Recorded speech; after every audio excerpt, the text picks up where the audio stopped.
stand by correction.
Welcome in, everyone. Oh god, let's just take a second to get serious here. Oh my gosh.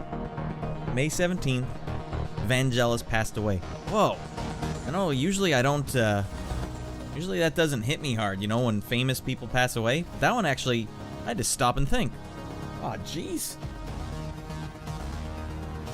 Now here I am, trying to act like a goofball and get Miyagi out here. Frick.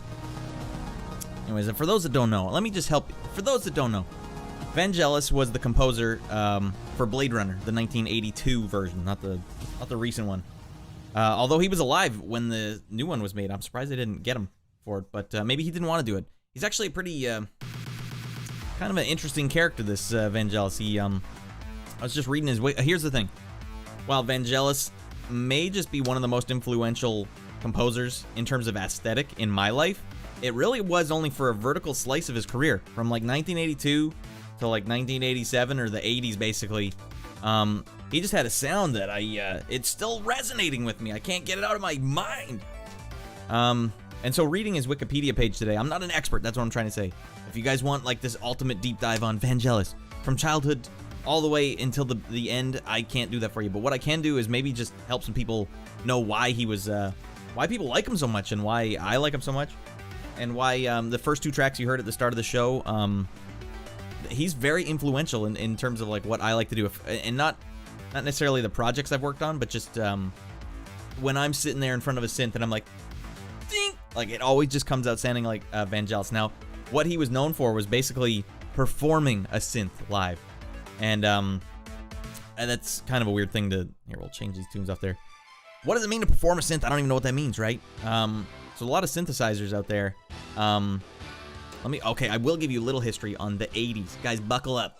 All right, in the 80s, like in the 70s and the early 80s, there was no MIDI technology yet.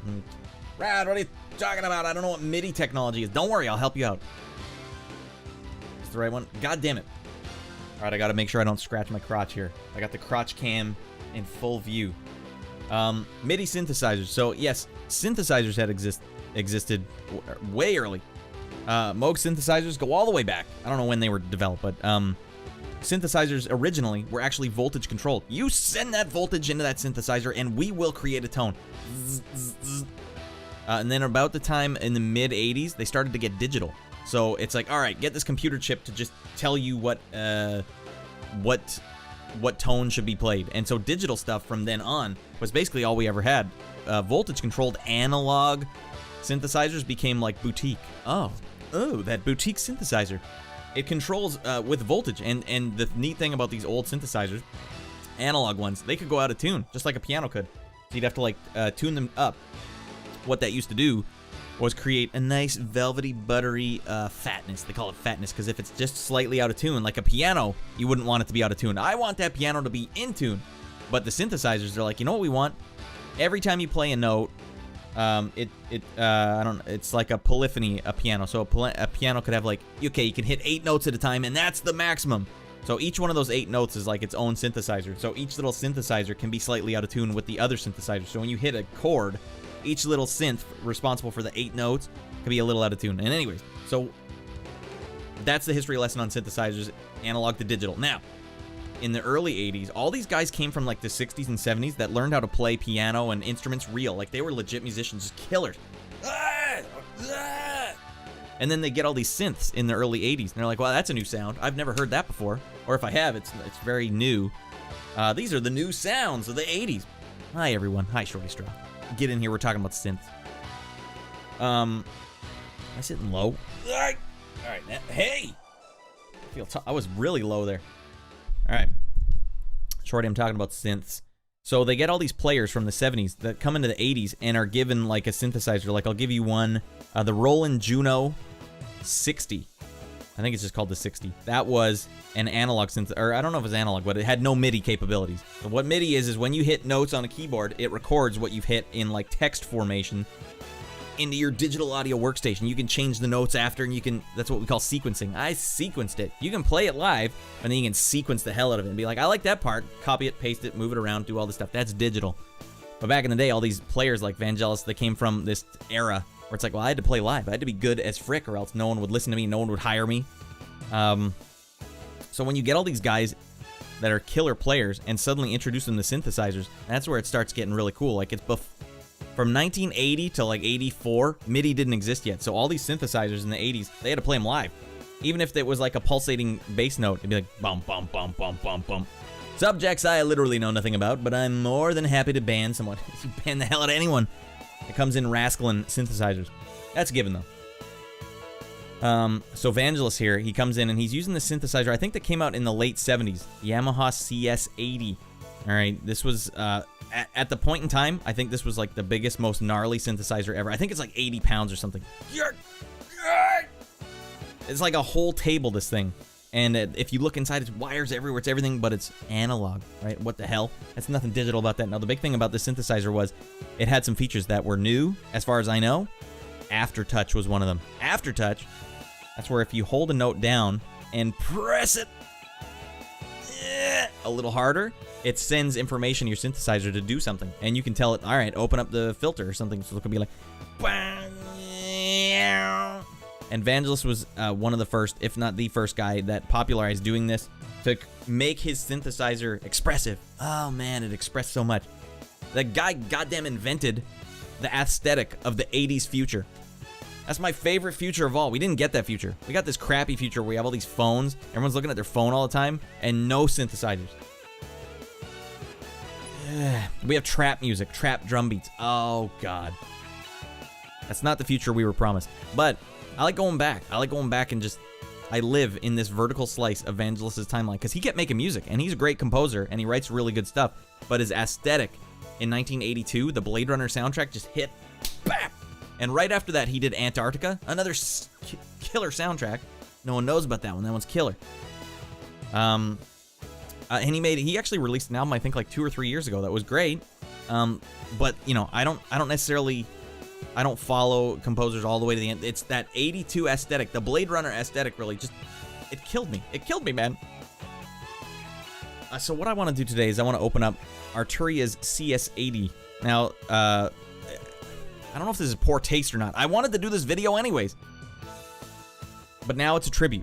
A tribute, goddammit. A tribute to Vangelis. Because what Arturia had made the CS-80 synthesizer like 10 years ago, I think. 8 years ago, something like that. I bought it a long time ago. I slapped my money down on the table. And I had their early version of the CS-80. And I noticed, what in the hell? The presets don't sound like Vangelis. And that blew my mind. I'm like, you cannot have the CS-80 without Vangelis. Not only did he sort of make this synthesizer iconic, as far as today's population is concerned, but he sort of put synths on the map in a way that a lot of people credit him for. Like, everyone's like, ah, oh, Vangelis. Oh, hey, what's up, Bizarro Chris Pratt? Where the hell is he? You show me where he is. All right, he's not welcome here. No, just kidding. I love Chris Pratt. He does great movies. William the Bard, get the hell in here. Glad to see you. Are you a Vangelis fan, or are you just a sick Chris Pratt fan? I love Chris Pratt. He does fine work, too. Sometimes I see it. Sometimes I don't. Love Vangelis. All right, hell yeah. So here I am. I'm not a historian, William. I'm gonna use your full name, William. I like that. Bill?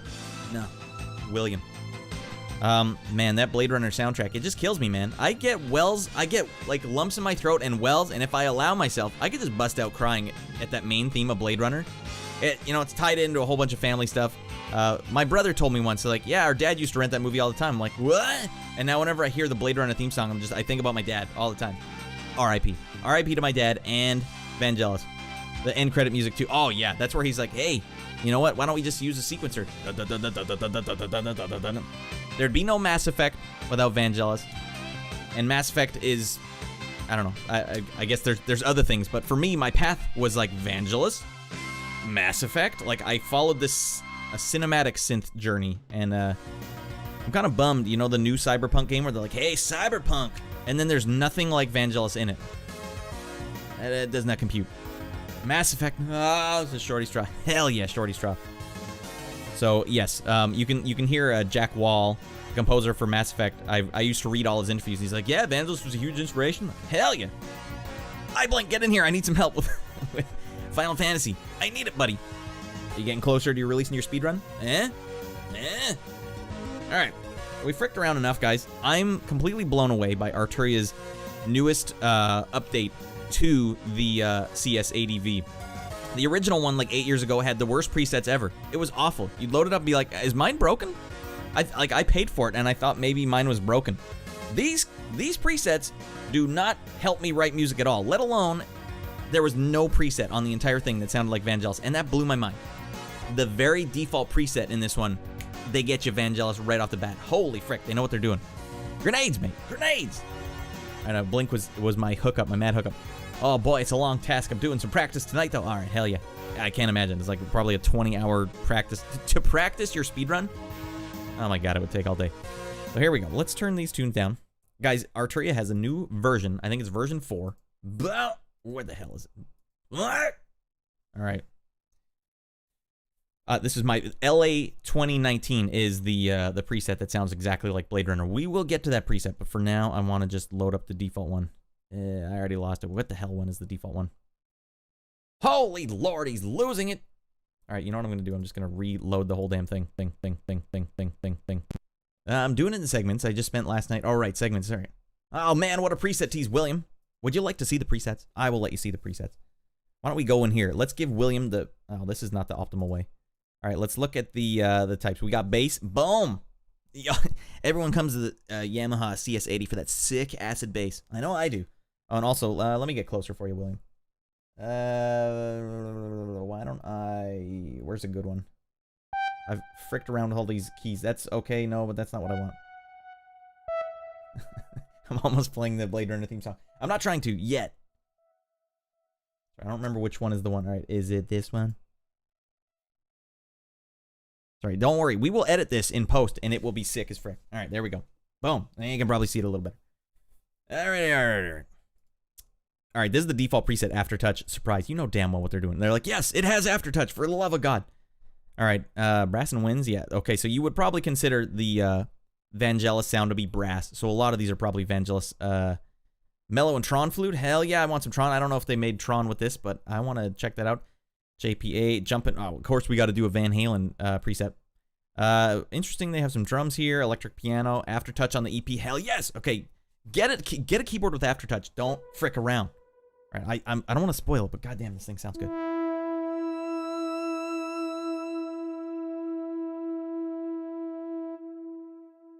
Oh my god, we're in for it. We're in for it tonight, everyone. I might have to turn that up too.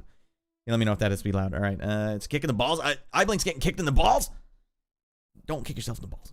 All right, you could pick up some like Ninja Gaiden speedrun instead. It takes like 15 minutes. I know, 15 minutes, one and done. But it's where every single second is like, don't mess up, man. Don't get hit by the homeless man on the mountain. They got some keys. They got some lead. Organ, hell yeah. Pads, they're padding out of their mind. I want to hear pulsar beams. That's what I want to hear. Whoa, get in here. Michael, get the hell in here. You and me together, Michael. Let's go. All right, we're just getting a little look at what presets. Guys, I'm going to edit this into a nice little video after, but for right now, we're going raw as frick. All right. Join me, won't you? Piano, just one piano. Interesting. And sequence. All right, I guarantee you there's a somewhere in here. Sound effects, and that's the other thing. This keyboard is so good at making sound effects, but if you are not a sound designer, y'all have no idea how to make these things. So I'm going to actually study these and see what the hell they did.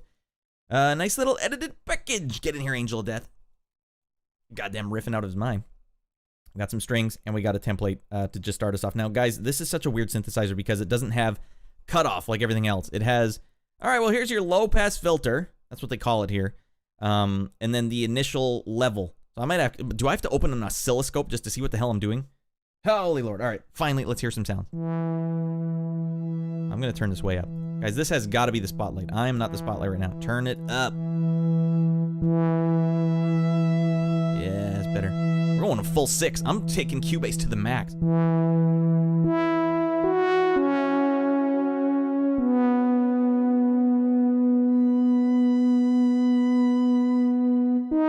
No, what was it? There it is. That part gets me every time. No.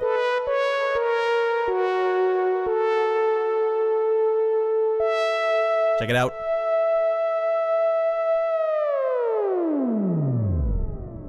Okay, Arturia, you finally did it. You finally did it. That's the default packet preset, Michael. They finally did it. Michael, You look like a weather gentleman. You've been around these synths, man. You and me both, buddy. Do you remember the original Arturia CS-80? The default patch was something that just sounded ridiculous. It was like a cable getting plugged in. That was the default patch on the original. Oh my god, it was not inspiring. This is the default patch on this one. Oh my god. All right, let's hear some chords.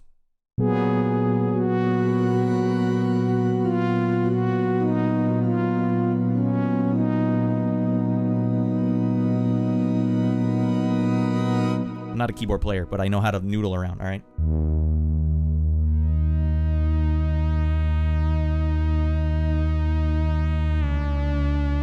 That is sensitive as frick. Let me use it actually here with the mouse.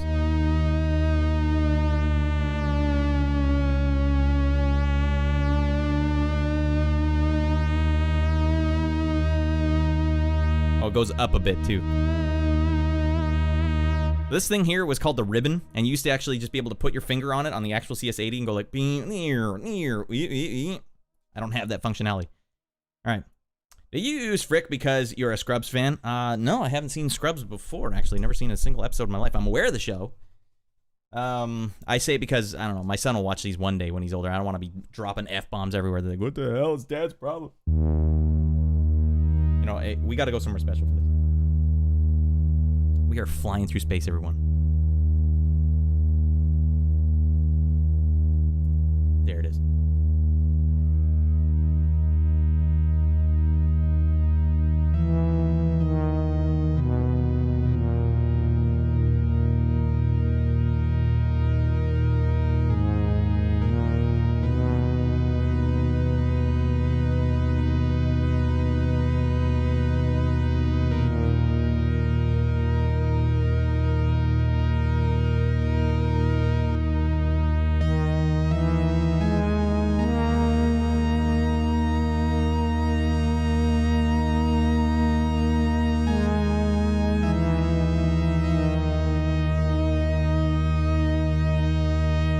Default patch, what the hell?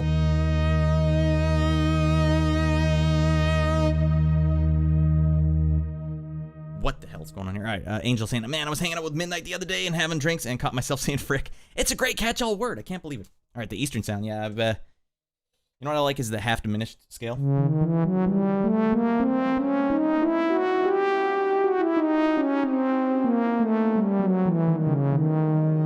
Reminds me of like Shining Force or something. Video games. Video games, Michael. I'm a video game composer, for those that don't know.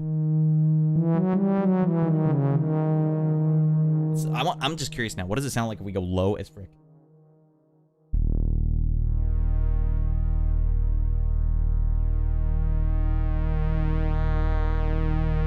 I'm just gonna keep, gonna go to town on the aftertouch while we just mess around with some of the new features here.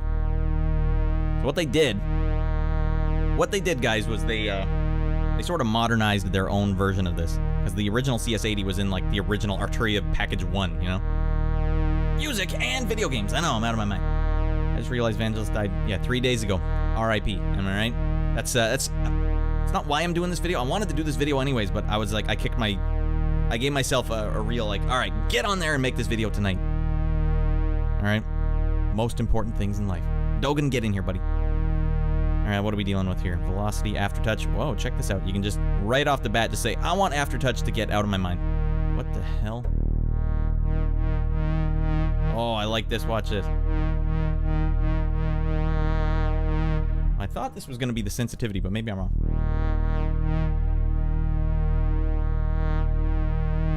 All right, what if I just did this?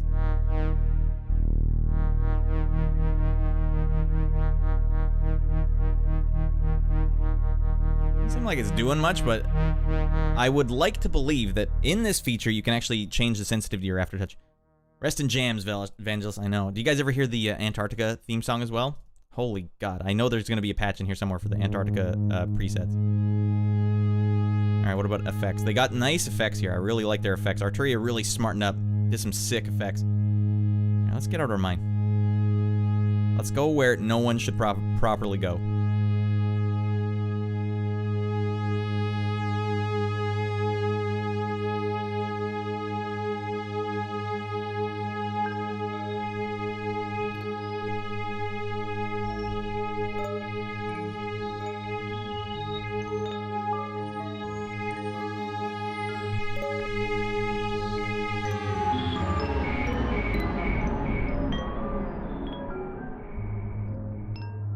Phaser's not freaking around. Yeah, for me, I didn't know Antarctica was a real soundtrack. Like, I didn't know it. I was just at the music store, like, 15, 20 years ago, maybe even. And I was like, all right, it's got Vangelis on it. It was, like, budget price, like $7.99. I'm like, yoink, taking it. Let's go. I paid for it, but I bought that one. It just blew me away. That was, like, 1983, so it was, like, the next year after Blade Runner. All right, let's dive into some of the guys. That's the default preset. Let's see. I got to hear what the hell does acid bass sound like. Go.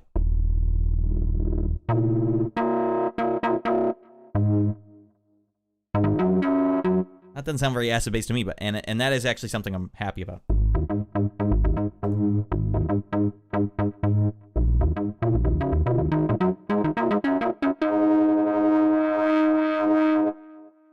You damn well know they put some aftertouch on there.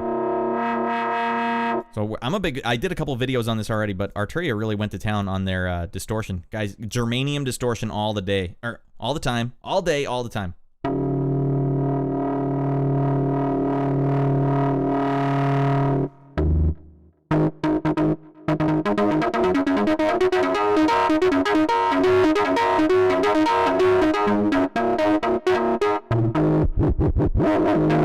All right, not the default, not the preset I would come to this thing for, but I just had to know. All right, blue orb, what do you got for me?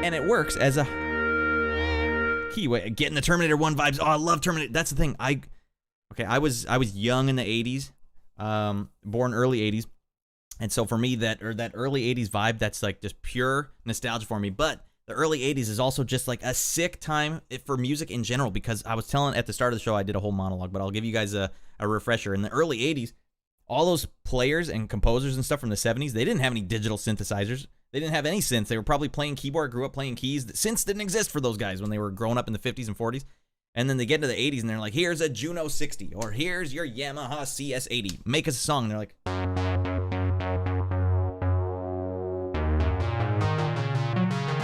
and then they just jam out these insane tunes. And for that only like vertical slice, that very short time in the 80s, could they get away with having that 70s composer mentality with all this new 80s gear before MIDI? Oh my God. So Terminator 1, I think that was 1984, and the Brad Fidel didn't even use MIDI for it. He's like, I didn't have MIDI at the time. So he was like, what the hell? The whole thing was MIDI, or synth. Anyways. This is a good time to fiddle around some of these knobs down here. They got little macros. They got some macros. I don't know where you mess with them. They're over here somewhere. You can't see them. They're off screen now, but there's like a macro button. I don't know what the hell I'm doing with it, so I'm not even going to show you guys. Not necessary. But these knobs down here, let's hear what they have determined to be good move. Oh, you can't see it. Oh, you can't even see it. Well, right under, you see where my mouse is in here? There's a couple of knobs just underneath. Really whiffed it on that one. Let's turn up the movement knob. Now let's turn up the timbre knob. Let's turn it down. All right, we don't need that movement knob anymore. That thing's really freaking me out.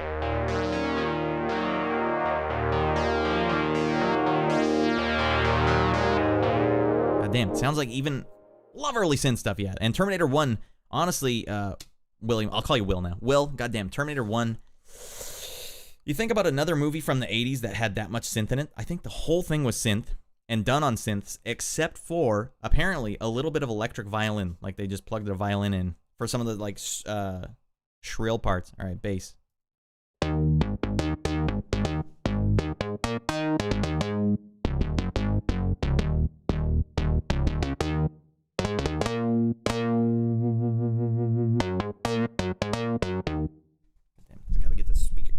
There, and that's better. All right.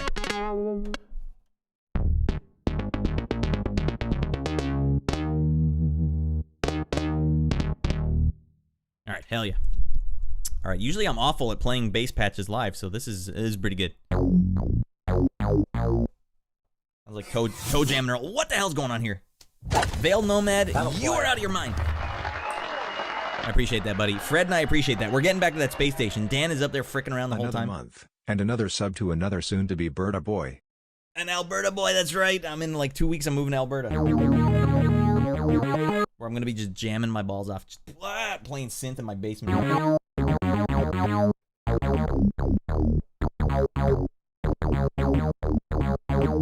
Alright, these are pretty good bass patches. I did not expect the bass patches to be this good.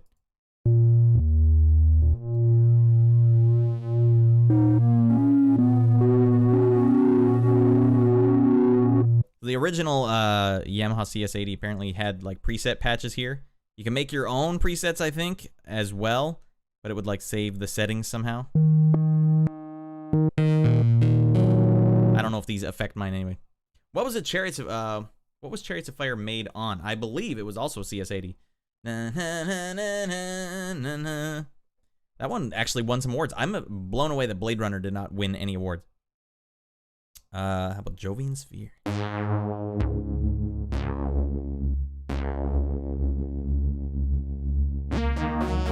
Oh god, this one has some portamento on it.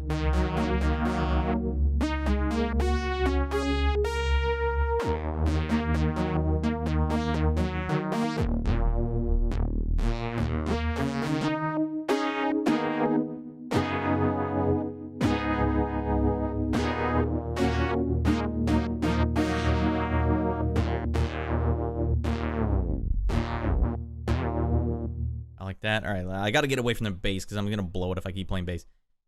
While we're here, let's hear some of these goddamn brass. Whoa, goddamn, get in here, Wolf. Dan is broken, and finally get the hell out of here, Dan. That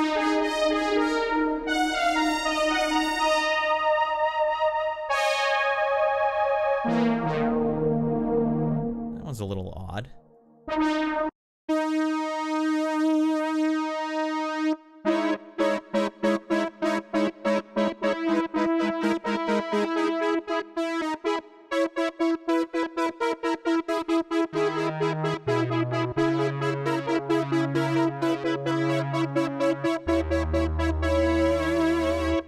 When the aftertouch has a little vibrato on it. Good to see you, Wolfcat. Yeah, did you see on my other video?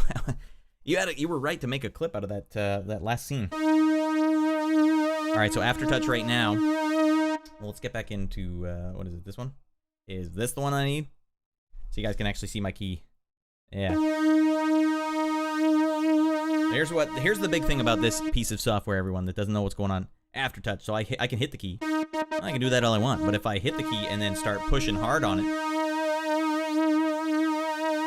I can trigger new things. So in this one, it's just vibrato. So let's go. All right, so that's how you start getting expression. Oh man, this was an expressive synth.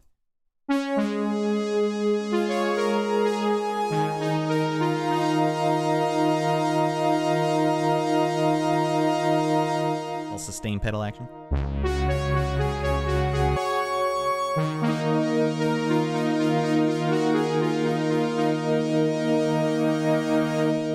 Any chance you make it to Mag West this year? Oh, that's I've never been to Mag West or Mag Fest of any kind, but I knew a bunch of people that used to go to like Mag Fest 1 through 8. All of my friends on the internet would go to that.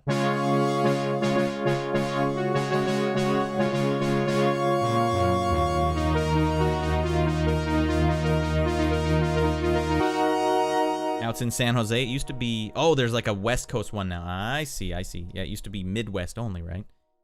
What? Mag doesn't make any sense now. It used to be Mid-Atlantic Gaming Festival, wasn't it?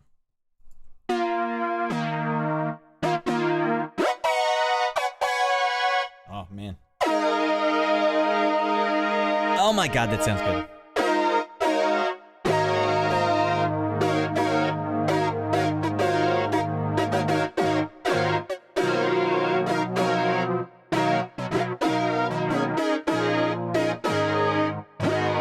Would be much better if I knew how to play actual keys.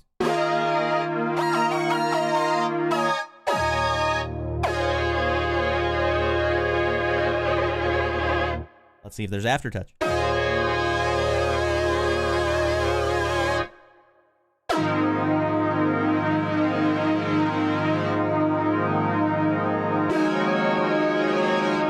Yeah, the thing is, Wolfcat, I'm not a live player, so you're never going to get like a tune, but you'll get a taste. You'll get an aesthetic here. But when I'm composing, that's when I really get, like, all I need to do, I could probably even do that here. Just leave a tone in the background just running like this. And then I'll just play over it.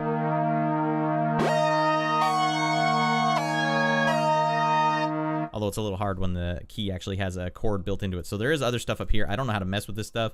You can see voice dispersion.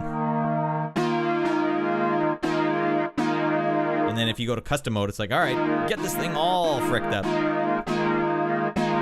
I don't really hear anything. Oh, here we go.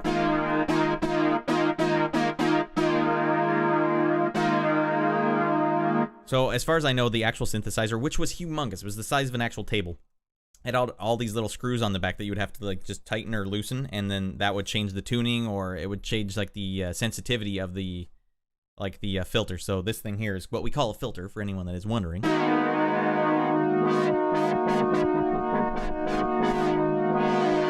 can I do them both here? And so what it's basically saying is like, all right, for this synth, so I don't actually know how it's divided 1 and 2 here, but they're saying every time you hit the key, maybe it's a little different. So this one is affected a lot by the cutoff, and the other one not so much. So when you play a little chord,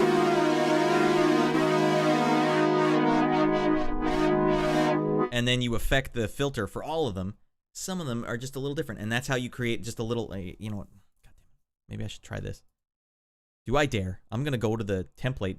This is just raw tone. That's all we got. And it's just one of them. What if I do this? Make it so there's a release, a long release. Now you see when I hit 2 notes? One note, everyone sounds like this. Alright, it's kind of buzzy, but you know, every note is delineated, right? Here's 1 note. You can't hit 2 at once. But when I start adding it so you can hit 2 at once, you'll start to hear how when they overlap, some of the little imperfections just create an unbelievable sound. This is the default template patch of just a saw wave, and listen what happens when you just start letting them overlap with each other.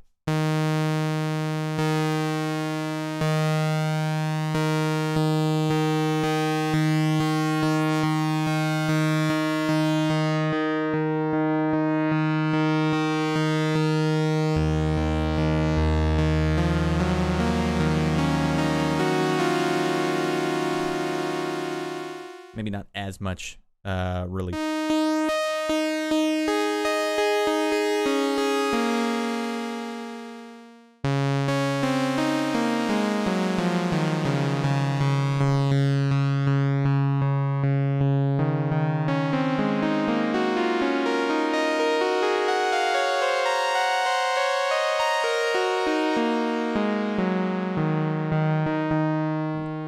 Not to mention, also, the harder you hit can also affect some of these things as well. I don't think this default one has that on, but while we're here, why don't we just hear some of their other stuff?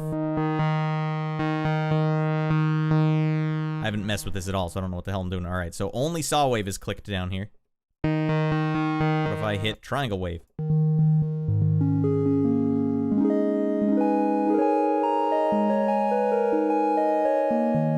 Yo, house, buddy! Somewhere between the great soup and the fine biscotto. Oh my god. That delicious soup. You know what? This sounds good already. That was good to see you. Did you hear Vangelis passed away a few days ago? Frick. R.I.P. So in that case, I'm just gonna mess with the synth that he made famous. God damn.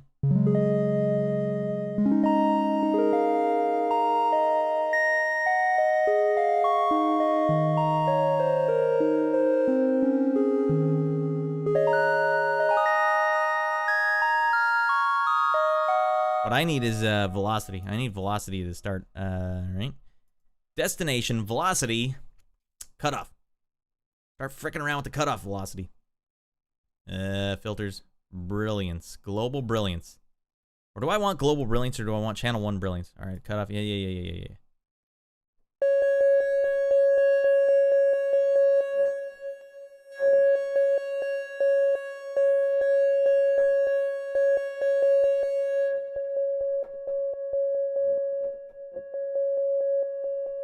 I don't know how this goddamn stuff works. I'm not an expert, goddammit. All right, hit the advanced tab and you'll see some great modulation options and excellent effects. Let's get the hell in here. Or Beatles eternally. Beatless. Yeah, we got some real good stuff. Beatles, maybe you can help me out here. I'm a composer. I make music for video games, but I'm definitely a preset crawler. And when I go in, I just surgically alter some stuff on the presets. But making stuff from scratch, I'm just using the default patch right here. And I want my velocity to just make it so this low-pass filter is not the just default. And it looks like I've done that here, but I have not.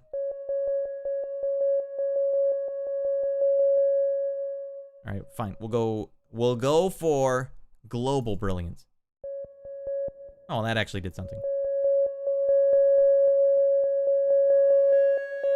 All right, never mind. We found it, Beatles.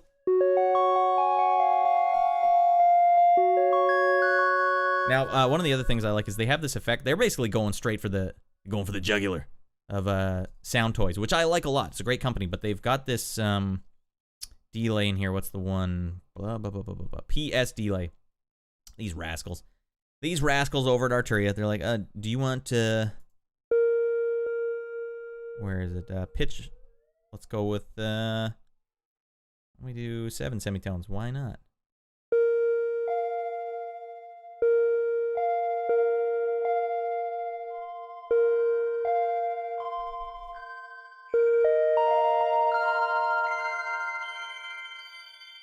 All right, we got to get to space. We got to get to space, everyone. We can't play something this rad and not go to space. Welcome in.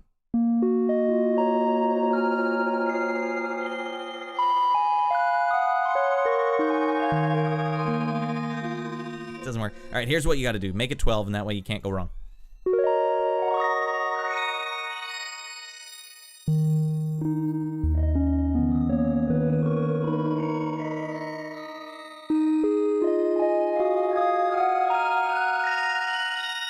All right, maybe a little much. Or maybe going a little hard on this one. Not so much feedback, you know. But here's what, that's what you can do.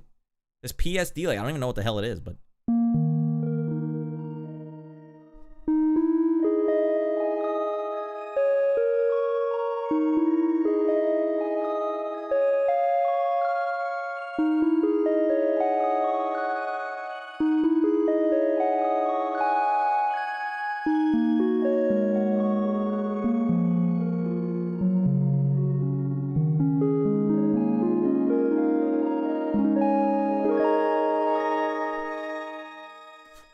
Sounds so goddamn good. All right, Beatles. Thanks. Appreciate it. All right. Where were you when I tried to sleep? I'm gonna go. All right, Wolfcat here. Just get to sleep. Girl, get to sleep.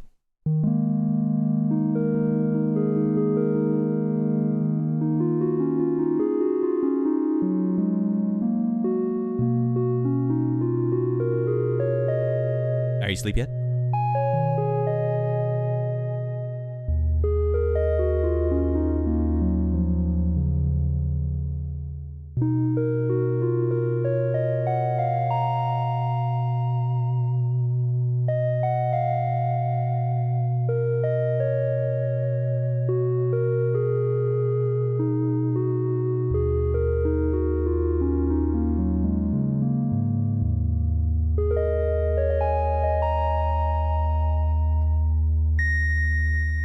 Very down close. I just falling asleep at the keyboard.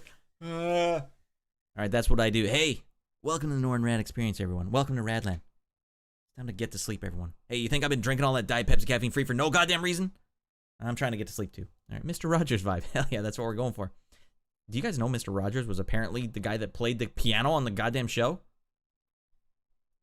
You were doing it wrong, buddy. Just released the album. I want to hear you do this, your own tunes. All right, let's go. Let's hear the JP8 synth brass. All right, close it up. Close up shop. I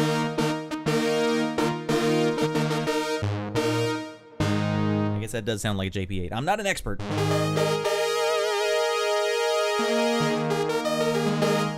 right, one of the great things we can do now without being millionaires is that we can layer 2 CS-80s for just unimaginable possibilities. Excellent channel. I like it.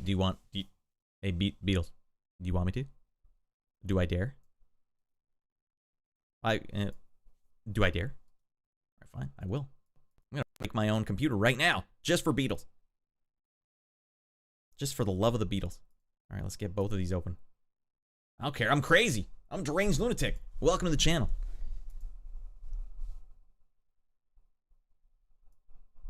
Right now, we've got a duplicate. JP Brass is here. Now, I'm just going to load up my favorite patch. That's what I'm going to do. Boom. LA 2019. This is the one where they're like, Blade Runner? Yes, please. And why don't I, you know what I'm going to, damn it, what is it? Brass, what was it called? The default one right at the beginning. After the love of Floop. Fine, we'll do it like this. Daryl! I don't, oh, Dare. Okay, I thought it just said Daryl. I thought you were talking about, you mean that movie from the 80s where the kid was actually a robot? It was like an acronym for robot or something.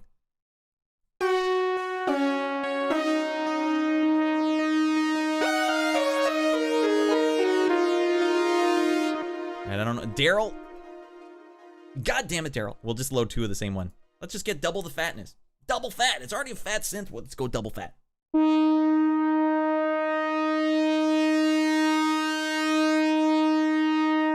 Oh, let's just... Oh,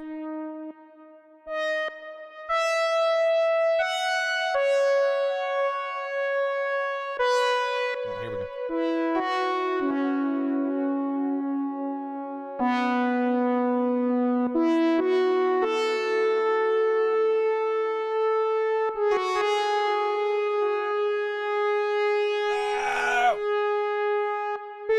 What is it?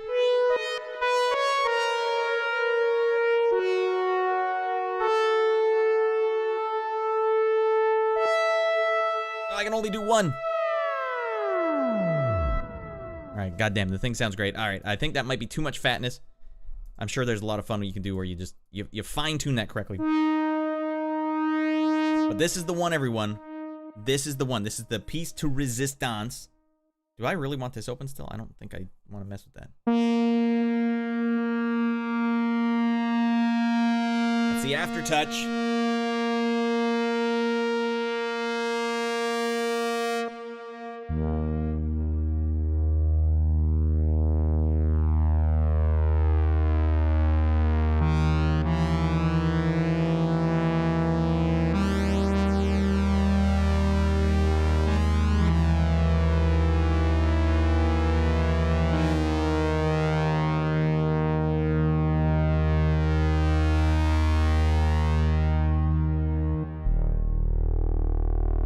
Why does it sound so good low? Hey, don't worry, girl. You lurk your balls off. That makes no sense. Thanks for coming in, Wolf. I get mad when a synth patch obviously needs vibrato, but then the mod wheel does something else that is completely stupid. Yes, house. Oh, sick. And then you're like, where is it? Yeah, here's the, I guess, I'll just to throw him a little bit of a olive branch, or a little, I'll give him a little slack. Some people don't have aftertouch on their keyboard. Like, look, if you have aftertouch on your keyboard, cut off on the aftertouch, vibrato on the mod wheel. But this patch here is like, well, do you want both? No, not really.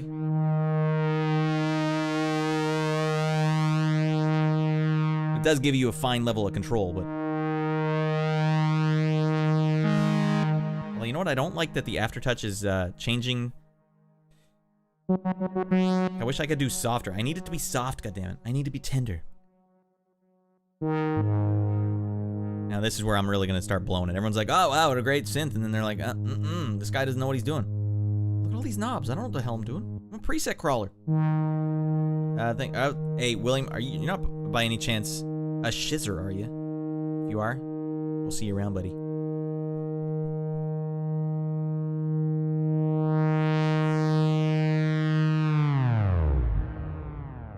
God, that sounds good. All right. I remember you. I can't remember much about the shiz, but I appreciate it. Formerly known as Spunkman. Well, there you go. Goddammit. Spunkman, good to see you. Now he's William the Bard. Hey, bards don't get enough credit. All right. You're going into battle with nothing but loot. You out of your mind? All right, get some sleep, buddy. Thanks for watching. The meadow flute.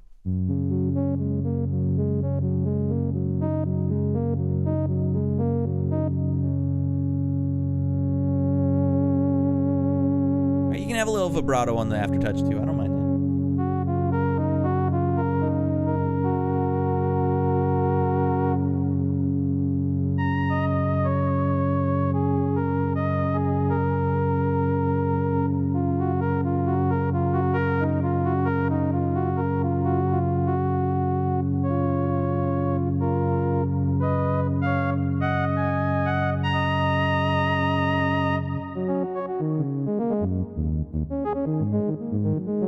can't. I'm halfway into playing it.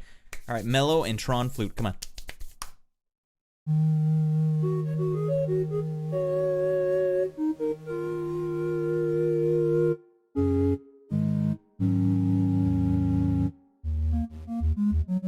I guess it does sound like a mellotron. I'm sitting here thinking like Tron the movie. No, we're talking about mellotrons. Fine. It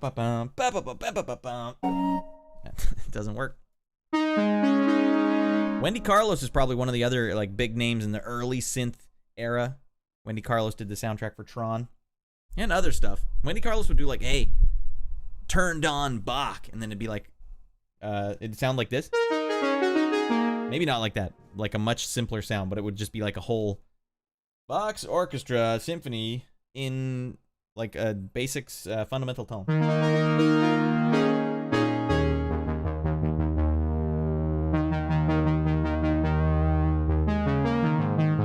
I like this one. It sounds a lot like 80s soundtracks. Like Teen Wolf. Scott. And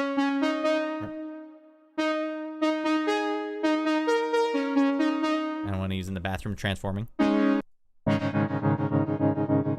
Pet bone sax.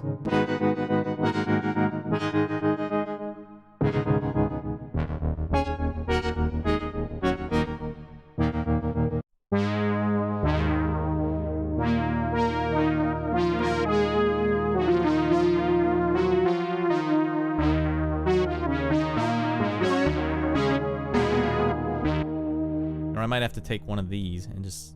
Alright, let's do it like this. Let's do it like this. Boom. Mm-hmm.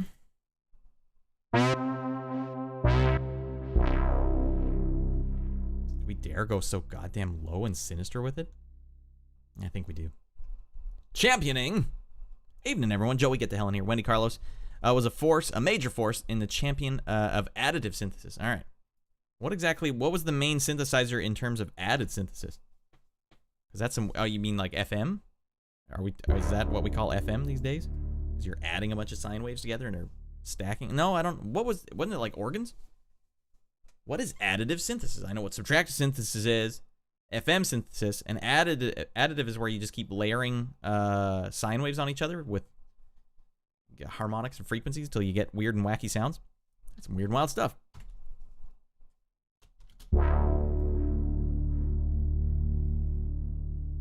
It's not looping.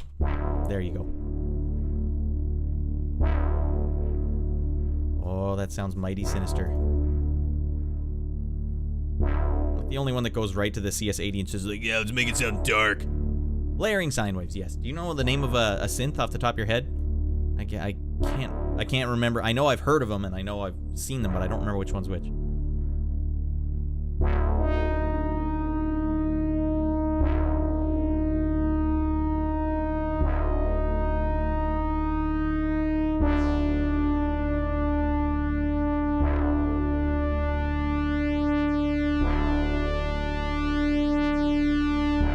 I gotta find the right notes here.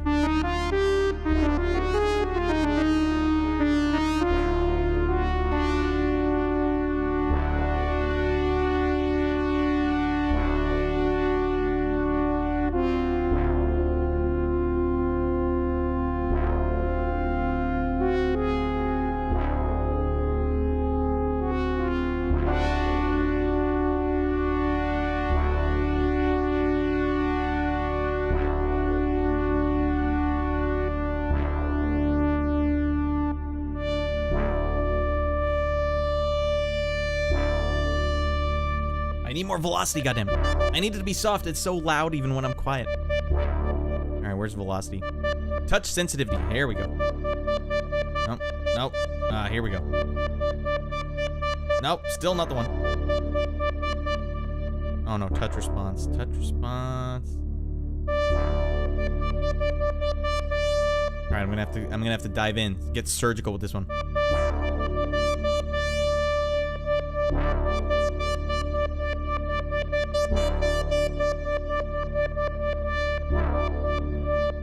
I'm awful at this.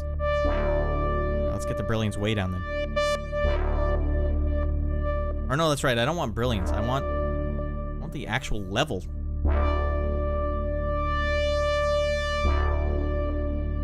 Oh, okay. What DAW is being used here, says DR. The DAW of choice today is Cubase 9.5. I don't feel like updating.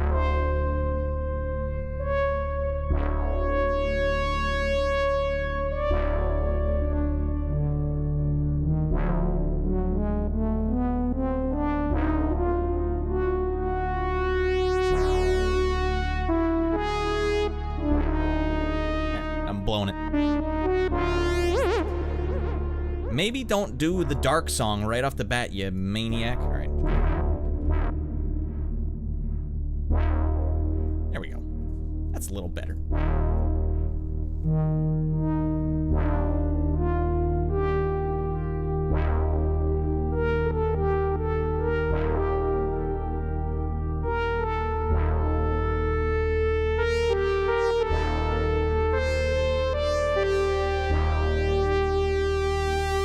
Holy frick, it sounds good. I'm still using the same preset. Oh my god. Alright, let's, I'm gonna do a better bass line at some point. That was just a taste of what I can start doing here. Welcome in, DR. The doctor is about to operate. Why don't we check out some keys? Finally, let's go to analog harp. Don't have it triggered.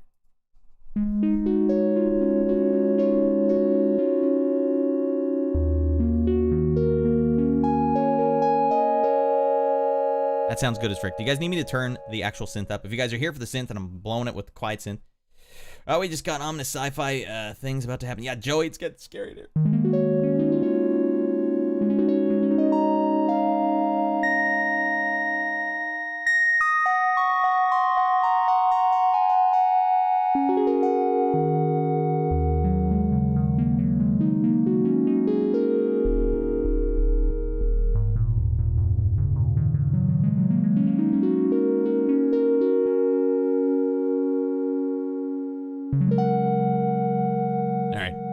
It's a good harp. It's got some niceness to it.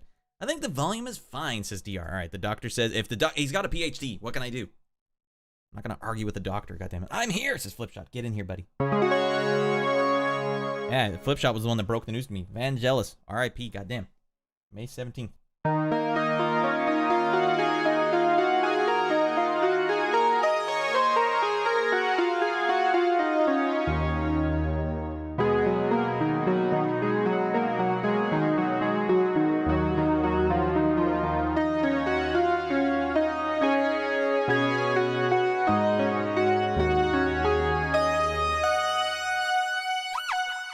Flipshot, this thing is Vangelis out of its mind. This whole synth. No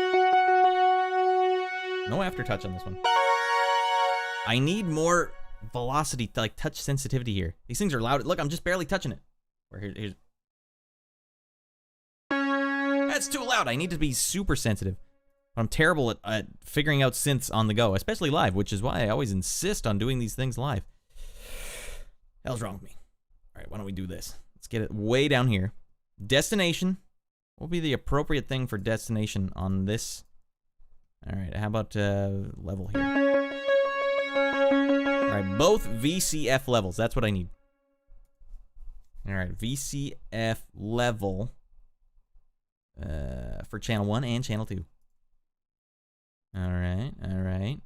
We got them both in there.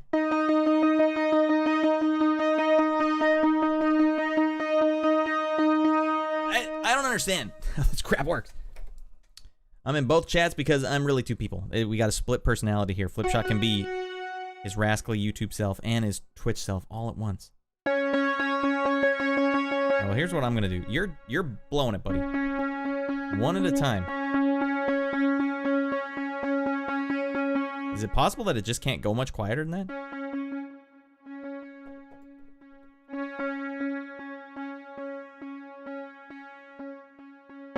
Okay, that's it. Because it's affecting it right. So I don't want if the VCF is all the way up, then I can't really have touch velocity. Alright. Let's make that just a little less sensitive. And now we can turn this one back up, but not much.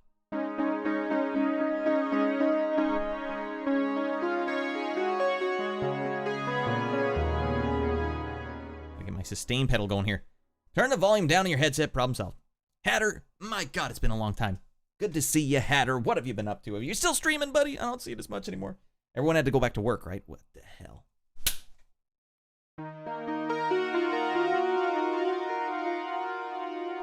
Song I play when everyone has to go back to work.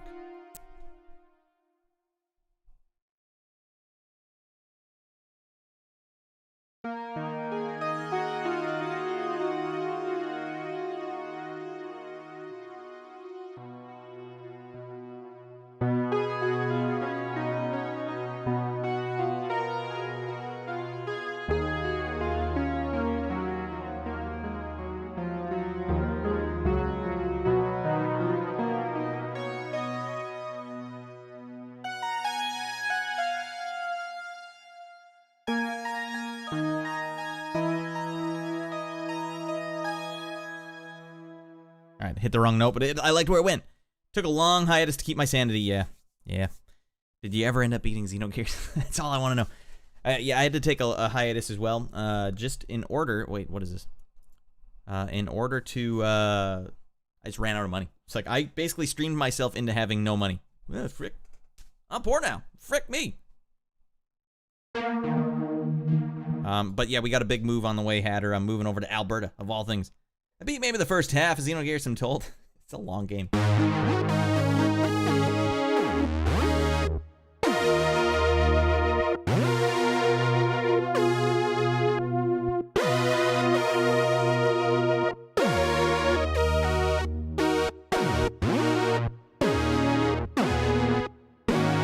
So what I'm doing right now, Hatter, I'm just playing some of this goddamn synth. It feels amazing, man. I love when you can hit chords with portamento on them. Why don't we just get out of our mind? I want the most portamento ever. Let's get an irrational amount of portamento. Right, I immediately blew it. Alright, they set it to where it was supposed to be on purpose. I just ruined this patch 100%.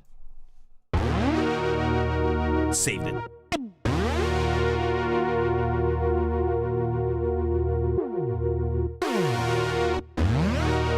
Alright, that's the one. Watch this, everyone. You guys doubted me. You all laughed at me. Oh, the old man's lost it. He can't play a single note. He doesn't know what the hell he's doing. Yeah, I'll show you guys. I already forgot the chord I was playing. That's the one.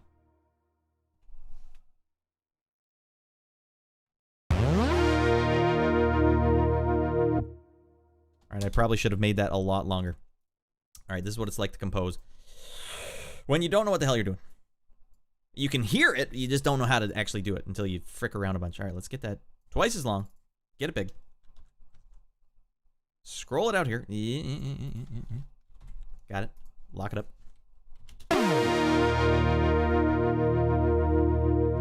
Why don't we quantize that at the start? And then... Do I dare? Velocity... Just global, any global volume, that's, no, that's no good. Channel 1 attack level, oh, I should probably be messing with these instead. The initial level, if I want velocity to mess with, oh god, here we go. Where's the initial level?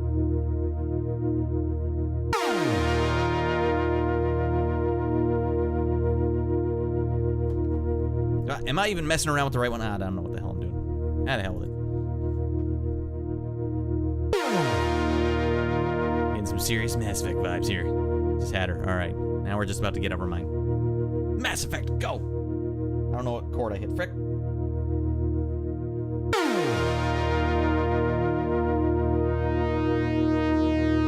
Why am I still over here? That makes no sense. There you go.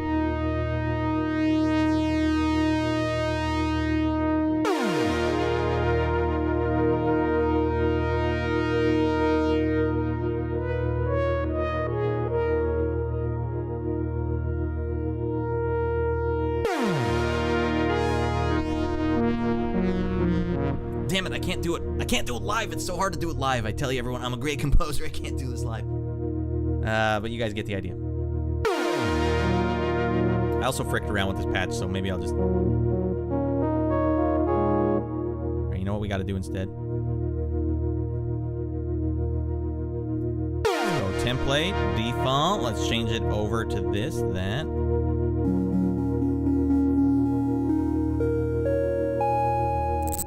Oh my god, my computer hates this.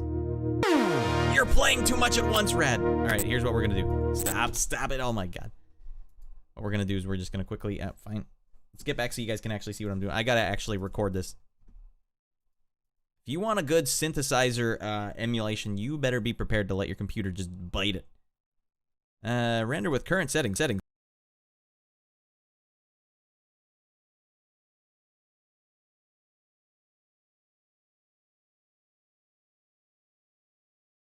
Going on. There you go. Now you guys can hear me. All right, now we got this thing. This lovely, lovely loop. Now my computer has saved at least one instance of the synth. Yeah.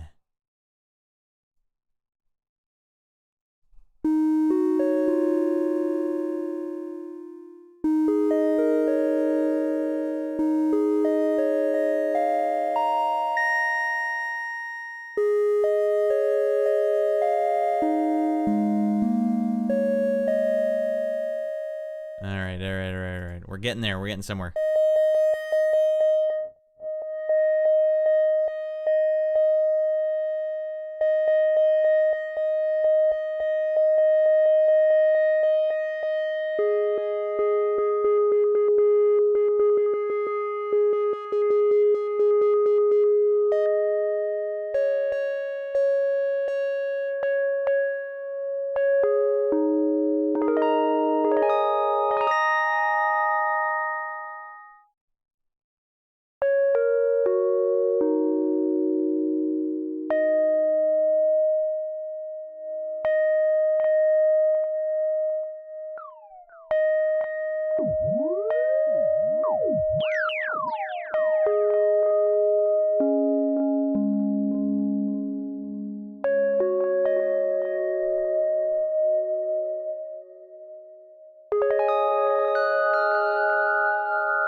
I'm looking for what I just changed. VCA. Where the hell is it?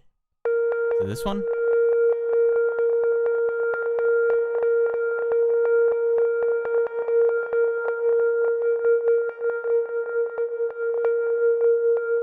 VCA for +1, +2. No, I don't think that was it. Fine. I'll just go. This is like the most brute force way to do this, but fine. VCA level.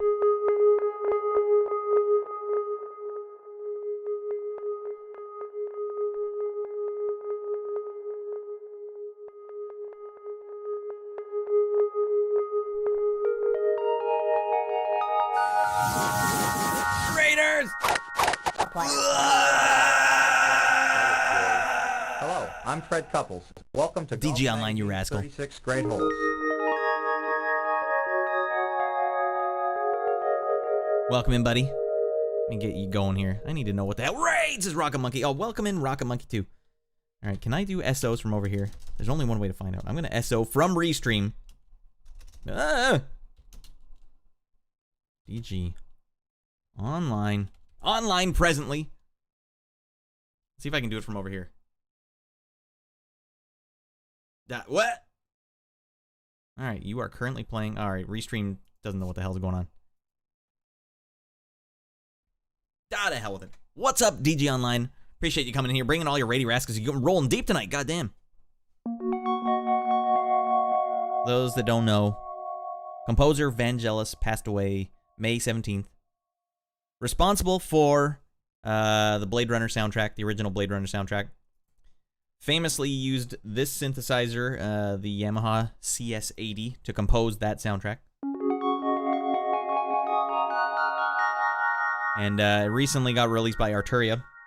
And I had it, and I wanted to do a video for it anyway, so now it's a tribute video, goddammit. Now it's just a tribute video.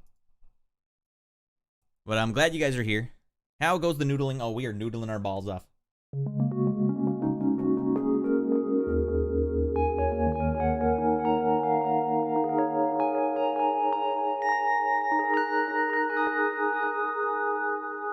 can't see it, what the hell's the point? All right. Yeah, if you guys aren't following DG Online, big time friend of the show. We love DG Online over here. Welcome in. It doesn't actually, I can't even see what it says you guys were playing. I changed up everything. Now I'm doing restream, where I'm on Twitch and YouTube at the same time.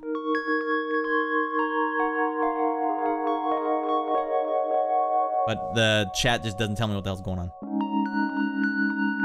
It literally says, check out DG Online over at something. They are playing something. That helps me not at all. Anyways, we're going to change this patch now. We were just fiddling around with this thing. Boom. Yeah, and over here, buddy. Yeah, all right. Those were bright keys. I just liked the way it sounded, and so I had to just hit a chord and get out of my mind. Playing Baldur's Gate tonight. All right, you have been playing that for a while. Is Baldur's Gate just like a super long game?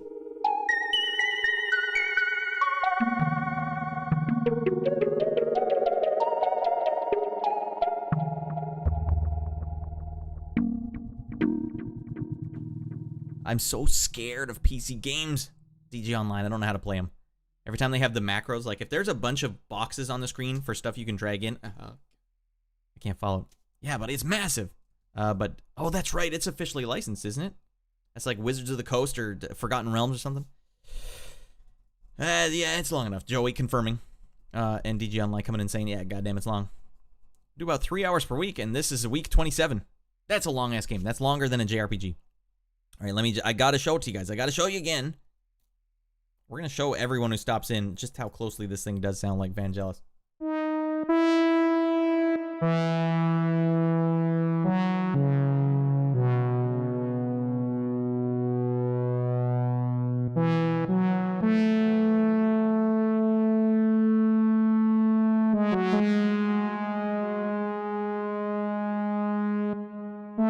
Wait, goddamn it.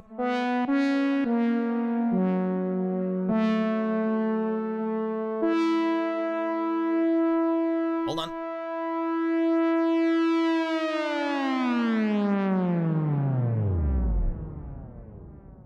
God damn it. Oh my god, that sounds good. Jumped onto the Radd main ship. Get on here, Wolfcat. Gonna irritate some pirates. God, it's so irritating being on this ship with you. Alright, let's hear some drums. I mean, check these out. I don't know what the hell they sound like.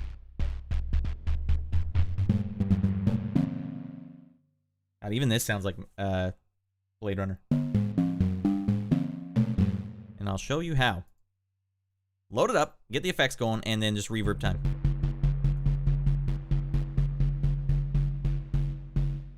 Oh, the reverb's not very big. All right, get big, buddy.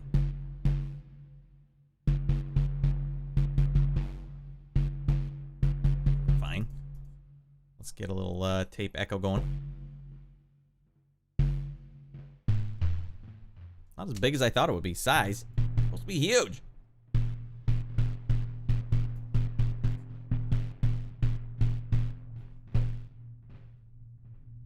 It's not as big a reverb as I would have expected.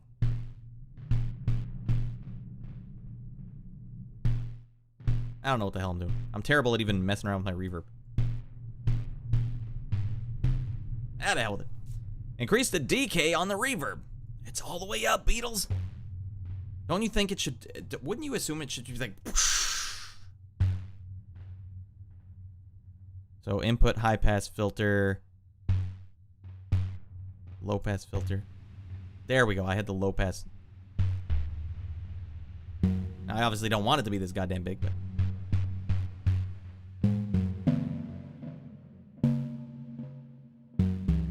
Joey, welcome to being a composer. You don't have to know what the hell you're doing. You just have to know how to fiddle around with the knobs.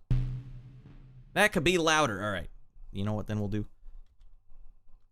Our buddy the doctor wants to hear this one louder. Let's get this thing louder. Give you guys a preview of what the hell I look at the whole time. When you're trying to stream and you have to set up your own microphone and all this crazy crap. Goofy effects like this. What the hell? What the hell? Oh, God. You have to have a big Cubase setup. All right. So what I'm going to do is... Arturia.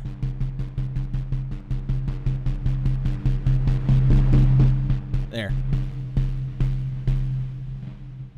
We're gonna go up 12.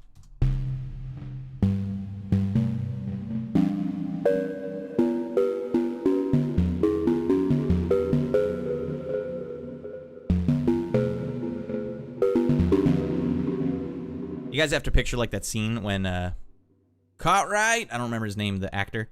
The guy was in Big Trouble in Little China, the bad guy, Lo Pan, when he was in the like icy place building all the. It was all kind of tweaky sounding like that. All right.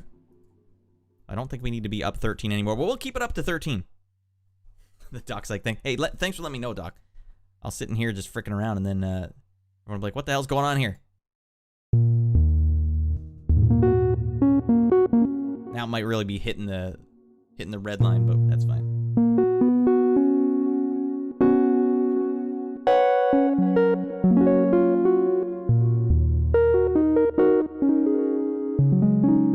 Insomniac, welcome to a live show. We so rarely get you here live. I'm testing out a synthesizer, the Arturia CS-80, in tribute to Vangelis, R.I.P., recently deceased Vangelis.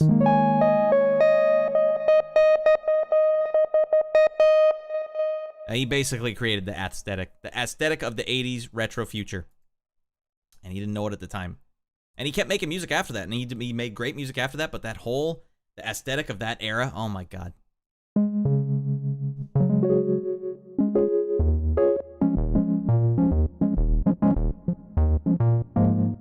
Alright, now I think we might be a little loud. Alright, hold on everybody.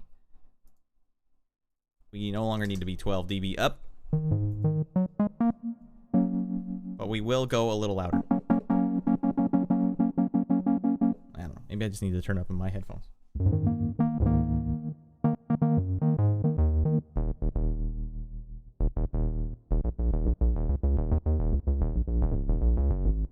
Does anyone ever play an EP to go that low? I don't think so. What the hell am I doing? Sounded kind of like Phil Collins. I kind of love it. Phil Collins is legit as well. Although Phil Collins is an even better example. Phil Collins went through the 90s, like 1990, up until Tarzan, just releasing awful albums. And I know because I did the Pop Culture Refresh, I'm like, Phil, this sounds awful. I think what the problem was, Phil, at that point in time, when he did like, I can feel it, you know, at that time, that was like the right set of gear for a trailblazer to just like blaze some trails, you know what I mean? But then the next year comes out and a new synth comes out. And sometimes these new synths are like romplers where they have samples built into them. And you know what really broke a lot of composers' brains? These great players, these amazing musicians from the 70s, these jazz musicians, these guys are prog musicians, they're amazing musicians. In the 70s, they had to play real instruments like, all right, clarinet, let's go. But then as time went on, they're like, all right, synthesizers in the early 80s, frick, let's go. And they used all that same mentality to just get out of their mind on a like a synthesizer instead of a real instrument. But then the 90s came around, the late 80s and the 90s, and romplers came around. They're like, oh, you mean I can get world percussion on a keyboard? Like that sound, you know the sound I'm talking about? And they would just make a whole album of and that was like a whole album of Phil Collins where it's like, oh, God.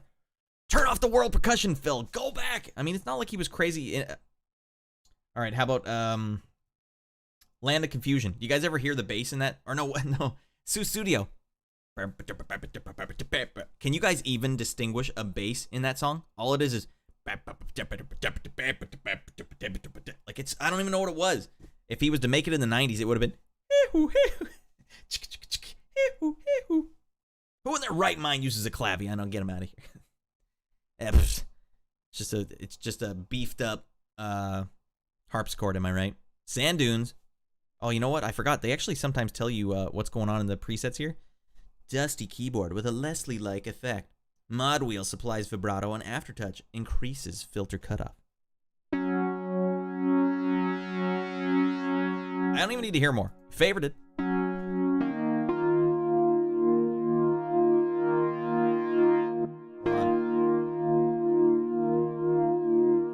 Little mod wheel action. Get on there.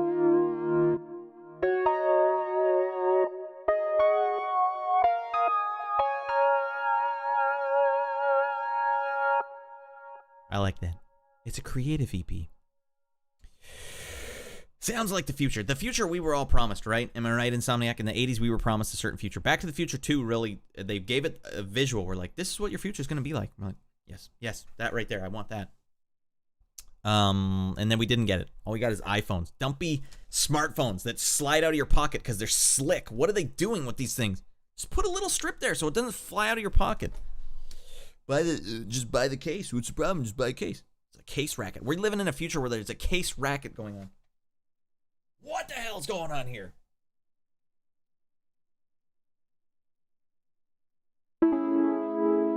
Pretty good.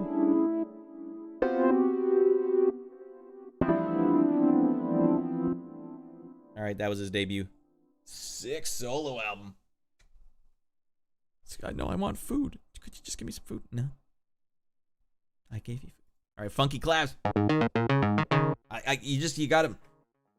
You gotta be Stevie Wonder to play a funky clap, and I am not Stevie Wonder.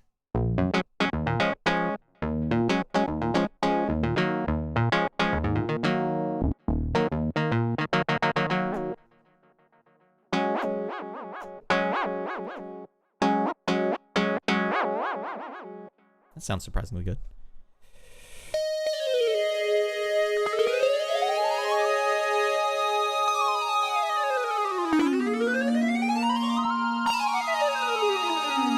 Oh, DG Online, get out of here, buddy. Or are you talking to the cat? As well you should.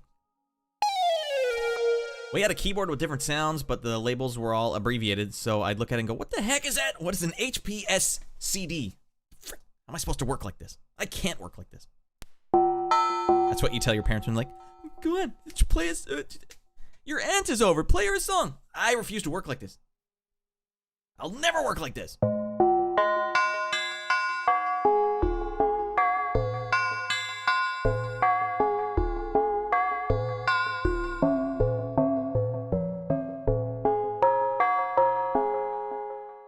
Video Game Pro. Video Game Pro. I don't know if I'd go that far. Dodgeball extraordinary and musician. What can't Norn Radd do? It's just a triple threat. Video Game Pro is how we distinguish triple threats. I appreciate that, DJ Online. I'm a man that likes to frick around, all right? Let's hear some of these damn leads, all right? This is the default patch when you turn it on.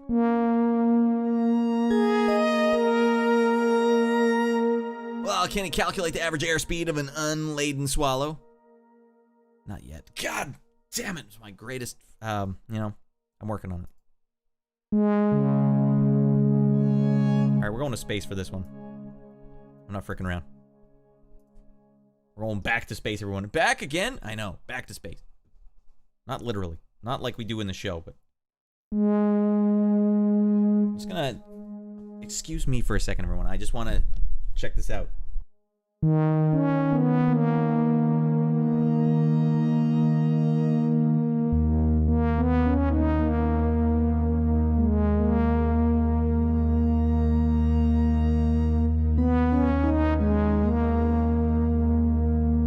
My computer still hates this. What are you trying to do to me, Radd? Sorry.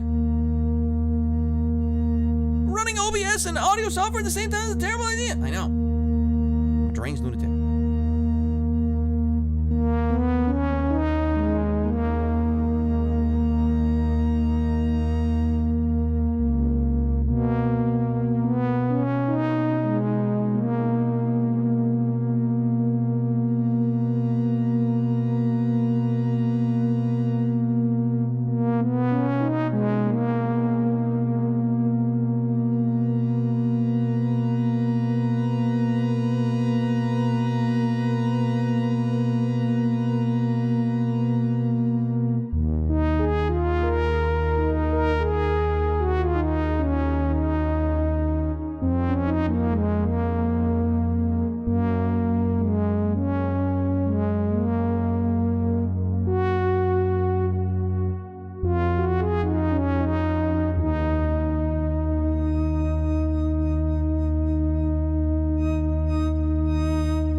That's a fun patch to frick around with. All right. I don't know what he can't do. I'm sure he can't finish Silver Surfer on NES. Joey, that's a goddamn line, you know it. All right, for those that don't know, I beat Silver Surfer on the NES without dying in 2 tries. In only 2 tries. And that was it. That night. Okay. Sounds like a Miyamoto puzzle. Goddamn, those Miyamoto puzzles, you know what I mean? All right, Silver Surfer was in space too. That's true.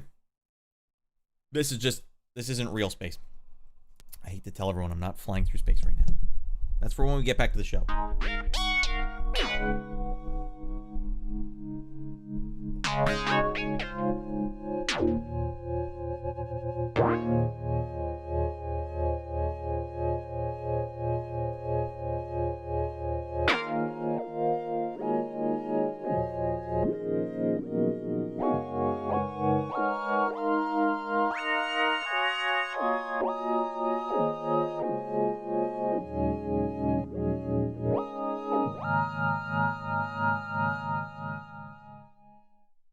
Sustain pedal. I like to sustain. Alright, dirty polyphonic lead sound from another planet. Use movement macro for silly high-speed modulation. Well, how could I not? Wait, which one do they say? Movement. That is silly.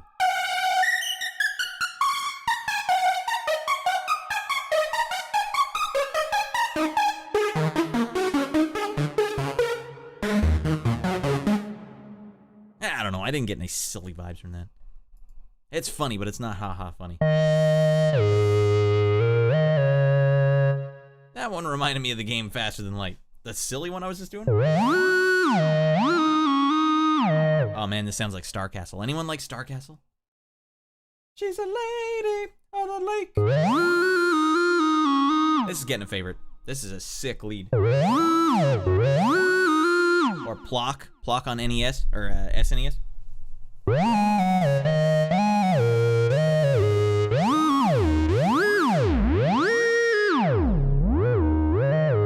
This sounds really good. Arturia's really done a great job here.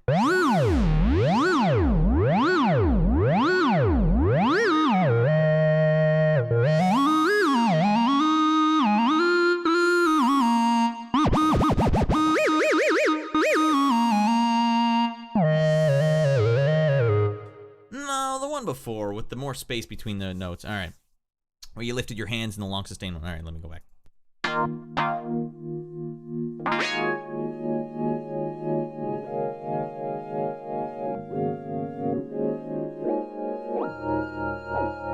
I'm just hitting random chords, so I don't know what the hell I'm doing.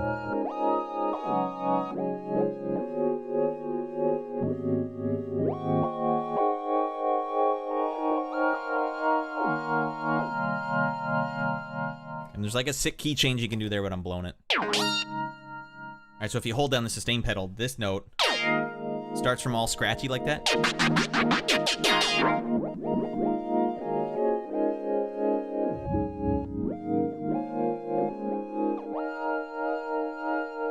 Sounds good as frick.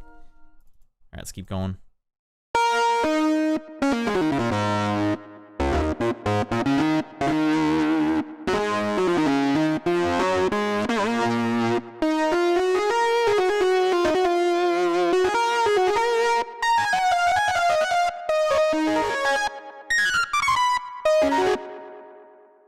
All you guys can see is this. What a lovely looking GUI. Whereas Arturia does some of the best in the biz GUIs. Alright, brightness.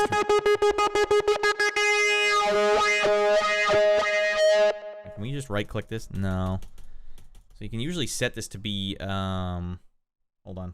Leave that where it is, Radd, or no one can see what the hell's going on. Well, why don't I try this? Close that. You guys can't see what I'm doing because I have the open part on MIDI. Can I MIDI learn this one? No, it's not gonna work. God, son of a butt. Ah, the hell with it. Arturia's MIDI learn functionality still is a little confusing to me. So, the hell with it. We will not be MIDI learning right now.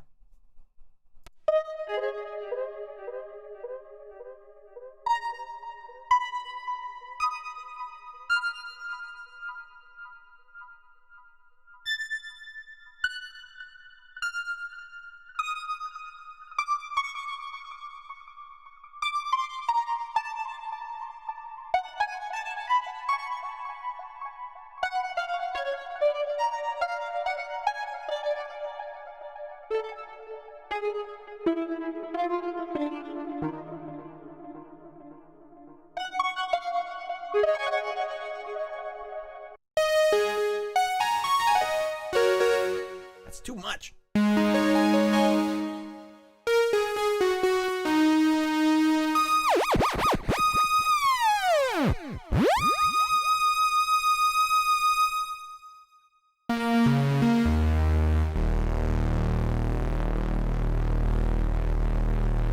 that's not bad. You get down there, you start messing around.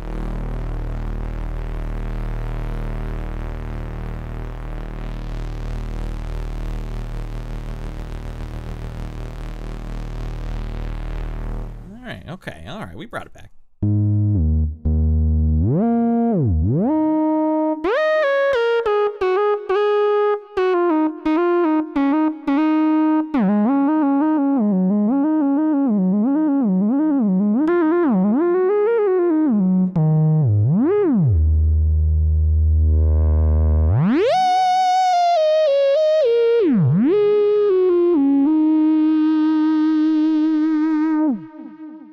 Stretch my fingers for that one. Moving on.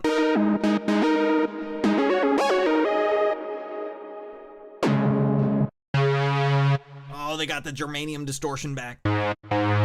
Yo, what's good, bro? Synthesizer. Getting here, Yaden. Not much, man. We're just, we heard the news. Vangelis passed away on May 17th. Vangelis, composer of Blade Runner. Holy frick, that one hits hard. Not that I followed Vangelis all the way through his career, like, oh, every album, I'm first one in the store. But the Blade Runner soundtrack it broke my brain. It's completely broken my brain. And that soundtrack was composed with this synthesizer. So, doing a little tribute tonight. Guys, Yaden's a pro wrestler, god damn it. You mess around with him and he'll give you a goddamn brain buster. You watch yourself, alright?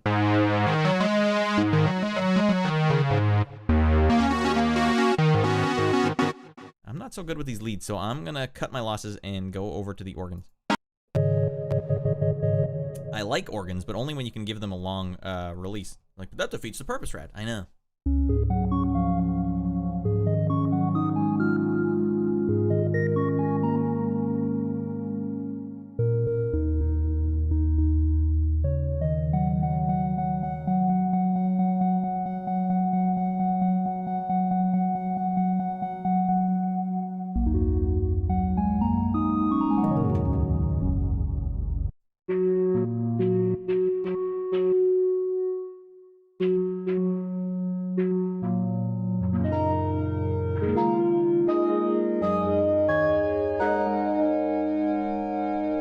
It's too much. I just started using a brain buster as my finish, so you're not wrong. Okay, what is a brain buster? When I was a kid and I was playing pro wrestling on NES, my brother and I would call the brain buster, where you take the guy, he's standing right next to you, and you get his arm under your arm here, and you just go straight up. His legs are straight up above you. Bam. Now, I don't know what the hell that is. What? It's probably not. It's like a standing up suplex, like straight up in the air suplex. I don't know what the hell a brain buster is, but that's what we used to call brain buster. Correct, sir. What? I was right the whole time. People on my stream once corrected me. I'm like, I'm pretty sure it's a brain buster. Well, goddamn. Watch out, Yaden. Don't be busting any brains or splitting some wigs. That's what they say in the clink.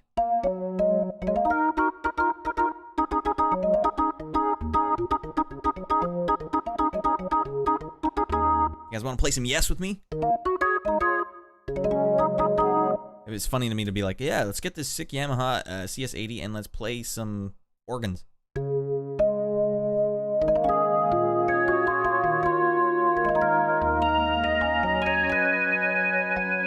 Drops on the head and shoulders. So you're up here, his legs are straight up in the air, and then back he goes onto his, like, here. Jesus Louises. That's tough. You gotta be strong for that. What's the workout regimen like? I don't know. How do you stay fit? All right, let's hear some pads. The Marshmallow Romance.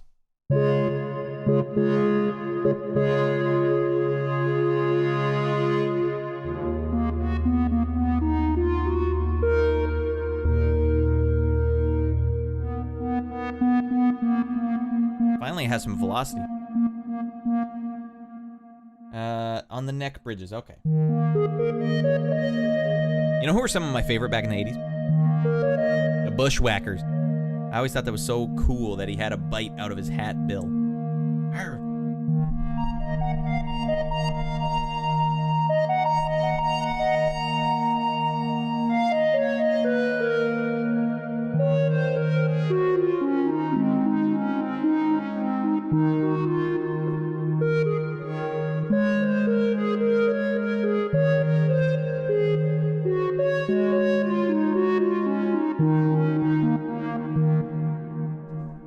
Well, what up anyways, buddy? What are you playing these days? I have not been playing anything. I've been doing some synths, and I'm eventually moving to Alberta while I get my studio set up. Then I'll play some stuff again. The show is coming back this summer. I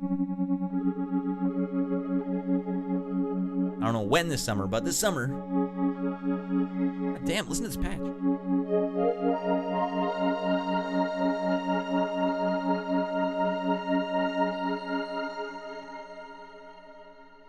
Good lord.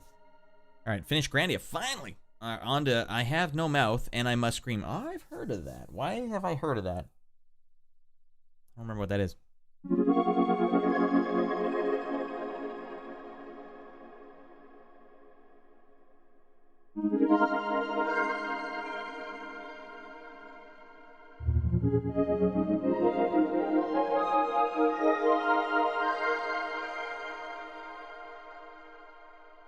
Jesus Christ.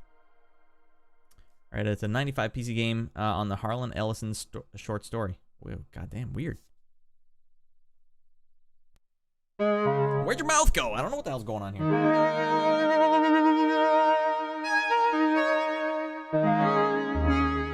You remember that advertisement? It's pretty dope. Recommended. For $19.95? Sick.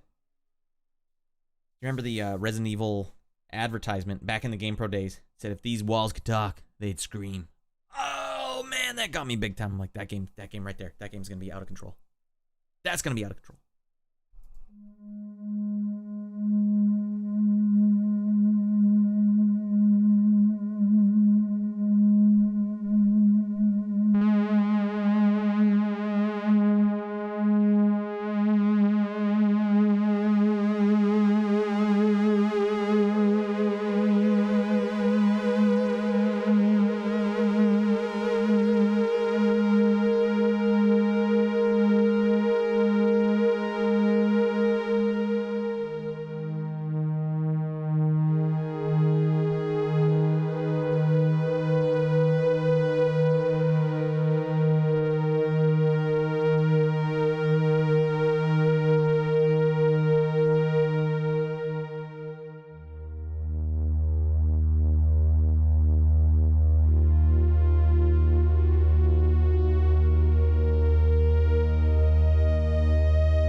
Goddamn, that's a patch, man. That's just a preset built in.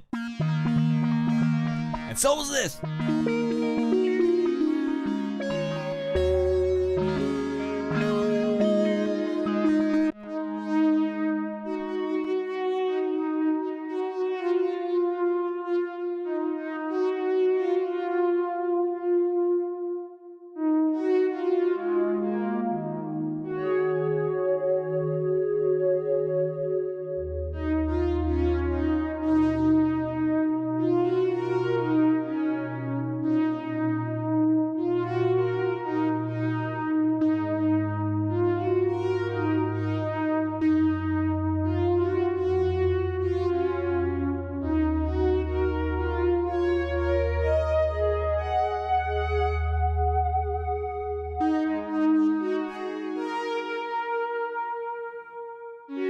We're having a great time, everybody. Classic strings.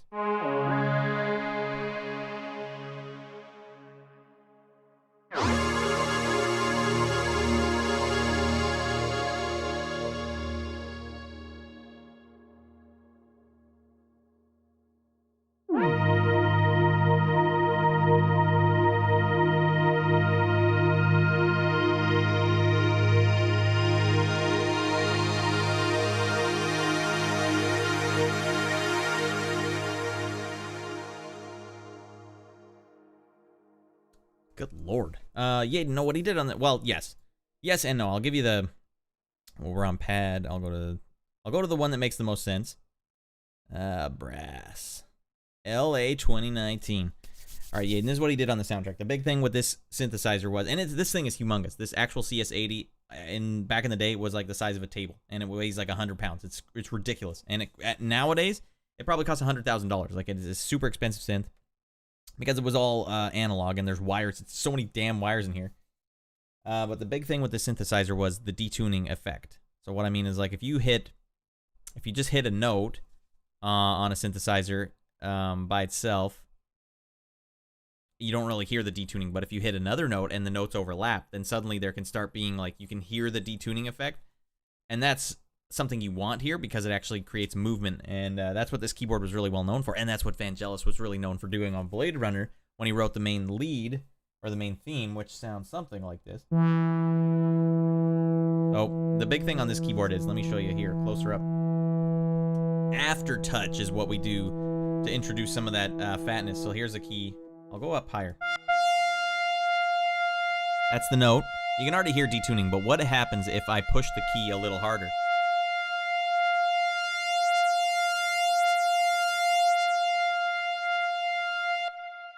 And that's what he was known for on this soundtrack, was creating an expressive synth. Usually synths sound pretty cold by default because they're not expressive at all. But if you start using what this thing is called, Aftertouch, to express yourself on the keyboard.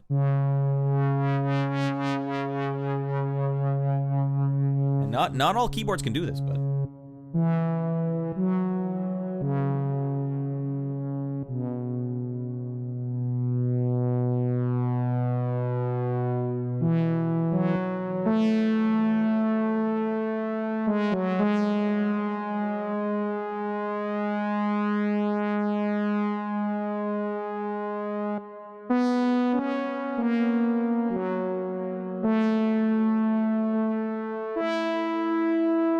wait for it. Oh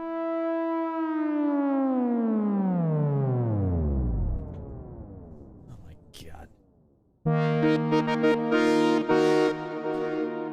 god. So that's what he was known for. That was the theme, my rendition of the main theme from Blade Runner. But yeah, if you watch the opening credits to Blade Runner and that's what he's doing, you just picture a dude sitting at this insanely expensive synthesizer. It's like given the right opportunity, the right time to express yourself on this goddamn thing. Oh my god. Love the 80s synth soundtracks. What would you consider the Tangerine Dream Legend soundtrack, music genre-wise? Tangerine Dream, they're really early on. I don't know how many. It might even be one guy as well. I don't know if there's like a group. There's multiple guys in Tangerine Dream or if it's just one guy. But Tangerine Dream is right up there with Vangelis. Tangerine Dream had like a different approach. They definitely, I don't think they had a CS-80, but they probably had access to one. But they were known for doing more arpeggiated stuff. So, well, I'll show you what an arpeggio. You might already know, but for those that don't know, they even have one sequence. Let's just hear.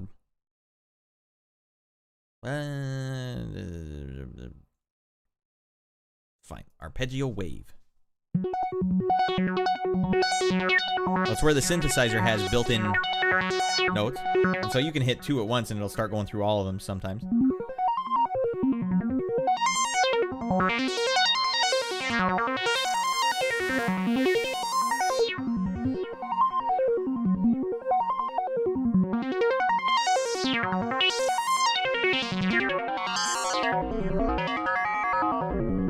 Alright, so there was a lot of guys in the, there's a lot of guys like, what are their names?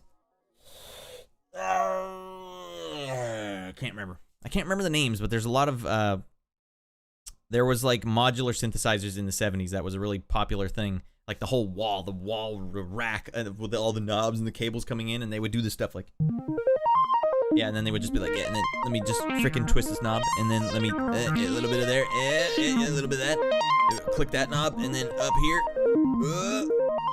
a little bit like that, oh, goddamn, my right ear is never gonna be the same. Anyways, they got really good at doing that, and they would be like a whole album of just one thing looping. But what Tangerine Dream did, they were those type of guys as well, like a modular synth kind of person, or group. I don't know if there's, I don't know who Tangerine Dream is. I listen to a lot of their soundtracks. I have a lot of albums. I don't know who the hell they are.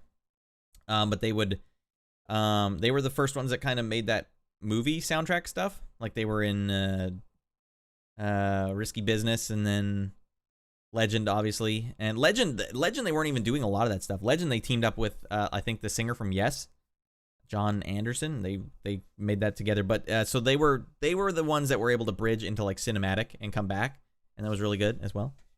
Good question. I love me some Tangerine Dream as well, man. They did the GTA 5 soundtrack. Can you believe that? Like they just came out and belted it out. You guys want another synth soundtrack? Let's go. I'd love to do a synth soundtrack. We're gonna go fast here. I want to hear Rainy Blues.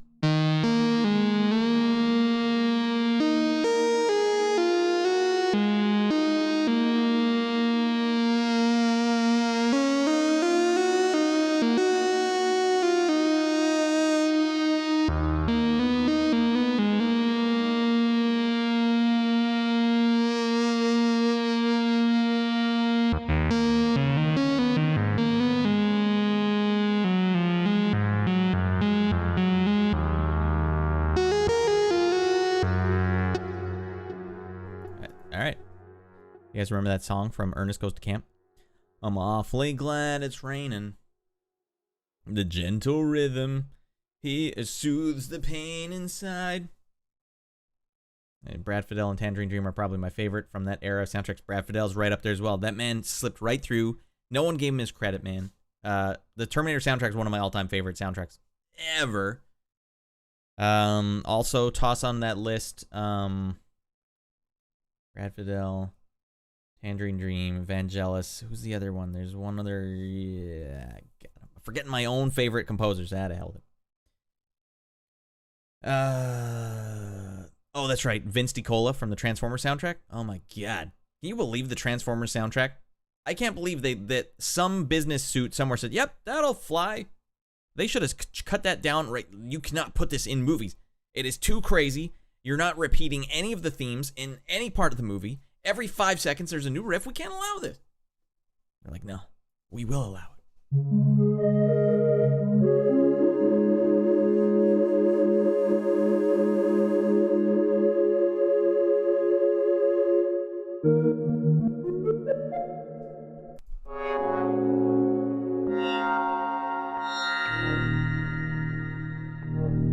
This sounds good. This is your movie soundtrack right here. Yeah, I don't even need to hit another note.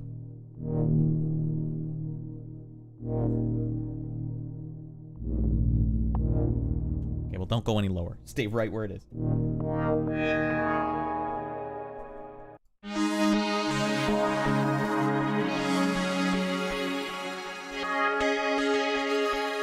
All right, time for Solar Flare.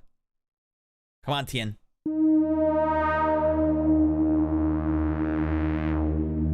God, that sounds good.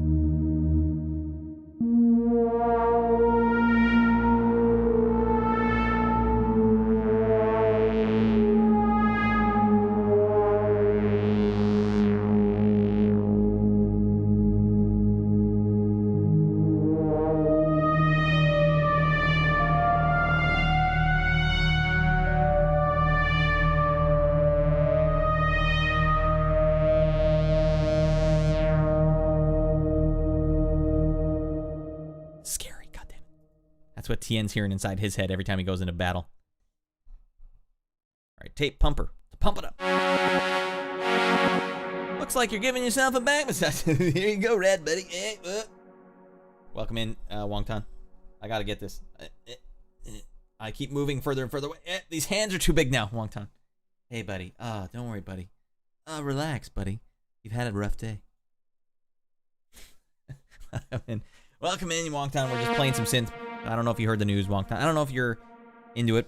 Vangelis, one of my favorite composers of the 80s, passed away on May 17th. And he was famous for writing the Blade Runner soundtrack in the 80s, 1982. He also wrote the Chariots of Fire theme song. Although that one doesn't do much for me. The Blade Runner theme, on the other hand, gets a lump in my throat every time. I'm like, oh, the Blade Runner guy. Yeah, he passed away. But goddamn did he not sound amazing, and at the right place at the right time to just create the aesthetic that has stuck with so many people and stuck with me for a really long time. And so I will do it again. Oh yes, I will do it again. Or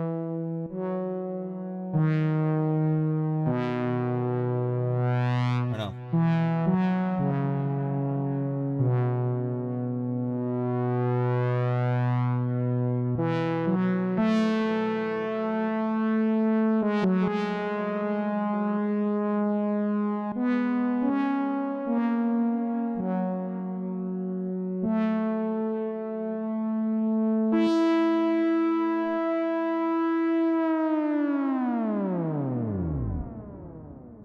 God. He did that. That's such a good theme. It's so simple. And he did it on this synthesizer, which, for those that don't know, very famous for having aftertouch. What if I go real soft? My keyboard's running out of juice. So the harder you push on the keys after, like, yeah, there's velocity. That's... Velocity is how hard you initially touch it. And then aftertouch is how hard you push it after you've got it. Look at my thumb.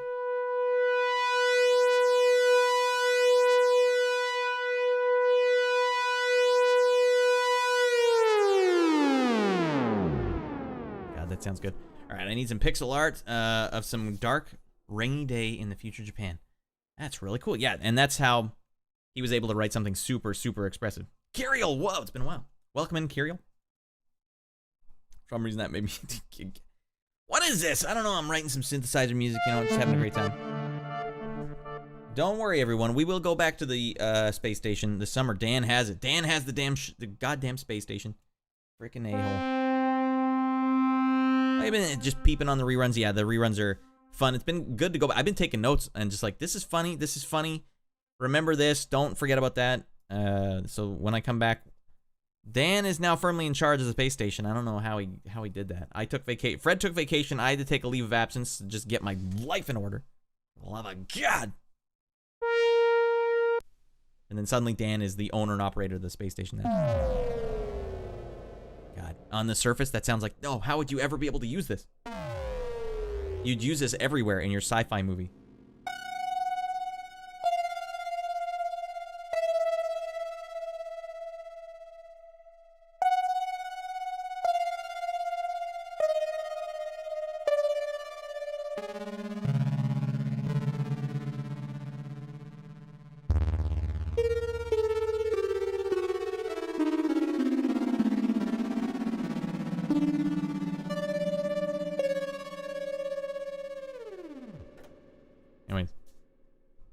Never saw you here before. What? All right, it's been a while too. Hey, man. Just having a chat, having a laugh.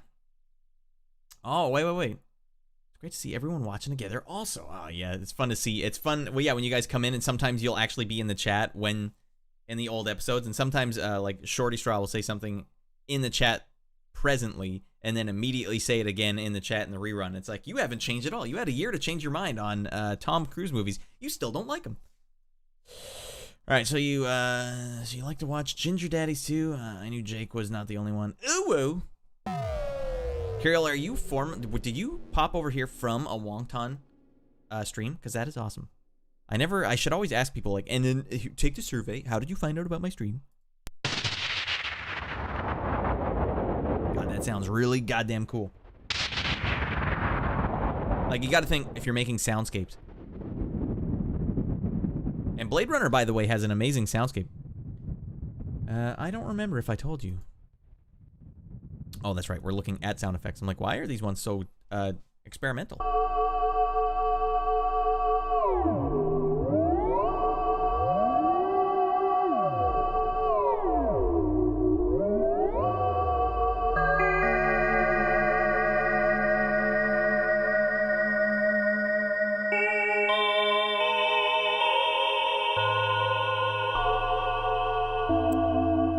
Now my computer's yelling at me. Don't do that!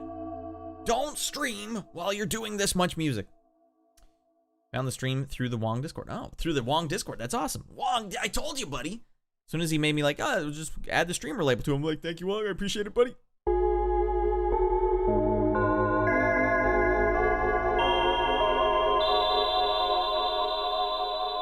My computer can't handle it. You can see, oh, you can't see. Let's see, 21%. 26, 19, 30, 40%, 42. Ah, we're critical mass. 45, 54. It's like Alien when they're like, oh my God, he's right on top of you.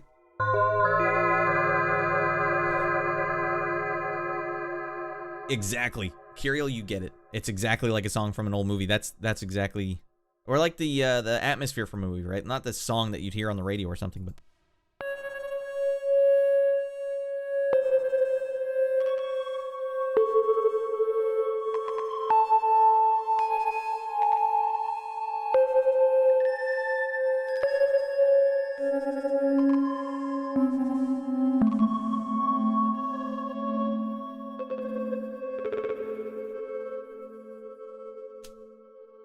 That sounds amazing, and I didn't do jack frick. For those that are wondering, I'm improving everything I play here. I don't know what the hell I'm doing. There's some FM going on here.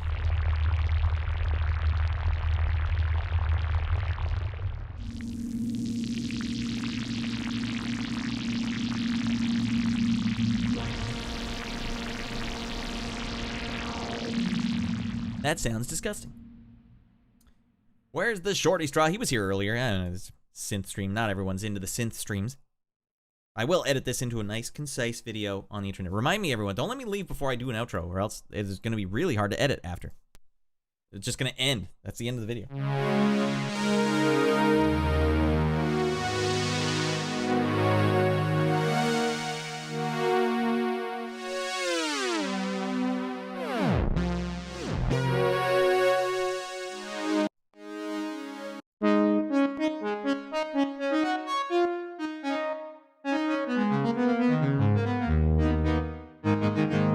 I got to do one thing. One more thing. All right, everybody. One thing, and then we're going to peace out of here. All right, let's remove that. We're sitting pretty. Now, good to see you back to organize your schedule and life stuff. No, not yet. I still have no money, and I'm moving to another province. But when I get to that new province, then I can start to build a foundation with which to make money as a living. But yeah, it's been a long crawl. I can't really start streaming yet, because I want to put everything into it. I can't just stream and be like, it's not so good. There's Shorty Straw. Shorty Straw heard. He's like, what's going on? What I want to do, everyone, real quick, you know, while we're waiting, let's go here. Just chatting. We're gonna chat our balls off. How about that? Am I even in this scene? Yes, I am. All right. It doesn't make any sense with the beeper on here, so let's ding, bang, get that beeper off there. In YouTube, it won't make any sense. I will have to edit this for YouTube. Here's what I want to do, everyone. This is going to be sick. Although my computer might not be able to handle it. Guys, we're going to push it to the limit. Push it to the limit. No one's gonna but the limit. All right, you gonna... That didn't open. All right. There's this really cool project called Blade Runner 9732. I think that's what it's called. I'll see when I get in there. But it's like someone. Oh no, copyright infringement. No, don't do that. Well, when I get into it, it won't be copyright infringement. This is one of the things I wanted to start doing. Is this the one? All right. It's like a VR project, but you don't need to. You don't need to use VR for it. You can just go start regular. What the hell is going on around here? Alright, big mode, please. Alright, good enough. Initializing. Another city? State? Yeah, province is basically state, if that makes sense. In Canada, we call them provinces, basically. I don't know why this is halfway. Another province, like another city, yeah. Alright. Voice print identification. Your floor number, please. So we're talking Vangelis here. Composer for Blade Runner. And this is like a Blade Runner recreation project where you just go into Deckard's apartment. God, that looks good as frick. That whiskey. I need to make this full size though. Hold on, everybody. Can we full size this, please? Because that would be sick as frick. Nope. We get bars on the bottom. That's fine. Whatever. What I want to do is walk into Deckard's apartment and then play some of the synthesizers. Did you say Vangelis? Yeah, Vangelis just passed away. May 17th. Oh, no, get over here. In the game. There we go. Shorty, it doesn't let me walk slow enough. I want to walk even slower. So this is just one of the most incredible sets in film history as far as I'm concerned. And this guy recreated the whole thing so you can actually walk around it. Look at that, god damn it. Remember when he drank out of the shot glass here and the blood went in the cup? Oh my god. So another great, I mean, they just brought Ridley Scott. Sid Mead did all the art design for the movie, and then Vangelis did the score. Oh my god, it's powerhouses. Just unbelievable powerhouses. Let me turn on my Esper. Zoom in, enhance. Do you hear all the beeps and stuff? That's Vangelis, as far as I know. I told Bryant I'd quit. I did quit. I can't believe it. I'm back. Enhanced 224. I'm working with Jill's dad from Home Improvement now. Alright, this kitchen. Oh my god, look at this goddamn kitchen with the police car in the background. Making some damn noodles in here. So what I want to do, play the Blade Runner theme. Do a little improv while I'm out here looking at this glorious landscape. Nothing useful. I'll tell you what's useful, buddy. Oh, he's just gonna close the blind. Alright, open the blinds again. I'll tell you to close the blind. The bathroom was another scene that you saw, or the set that you saw in the movie. That's goddamn lush. But he has fresh breath, at the very least. This was a scene that was not in the actual movie. This whole room here, they never showed it. 2 bathrooms, good for you, Deckard. I need to find Rachel. Don't you worry about Rachel, all right? And then the bedroom, which you never saw, is also recreated. So he had to create what he thinks it would look like.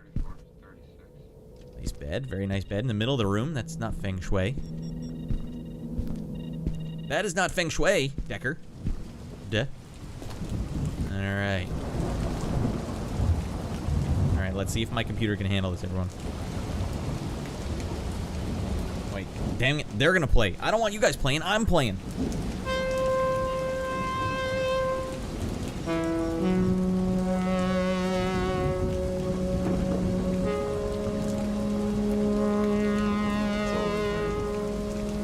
Alright.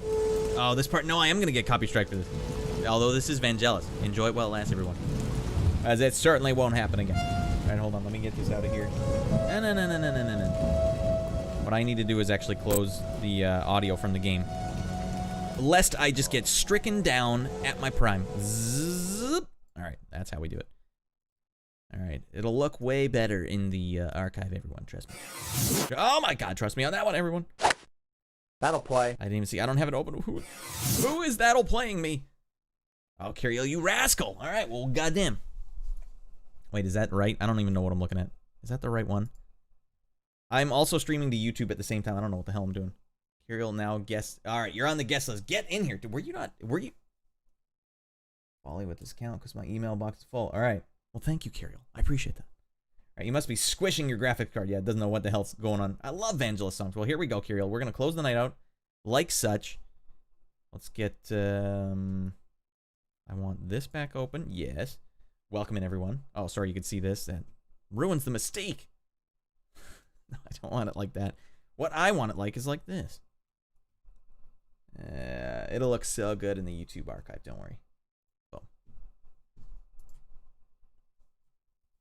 All right. Don't worry. Computer is chugging along, but we're going to play this here.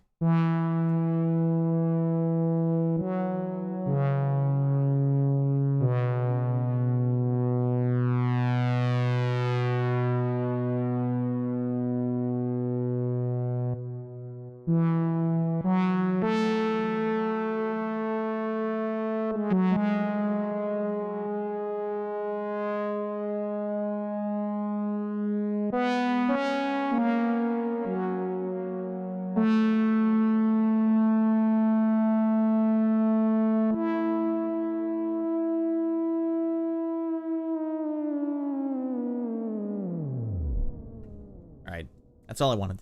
And that's all I wanted. Hot scenery. All right, yeah, I don't know. Did you just sub or did you follow Curio? Because I thought you already were followed. I don't know what the hell's going on because Restream doesn't know how to tell me what the hell's going on.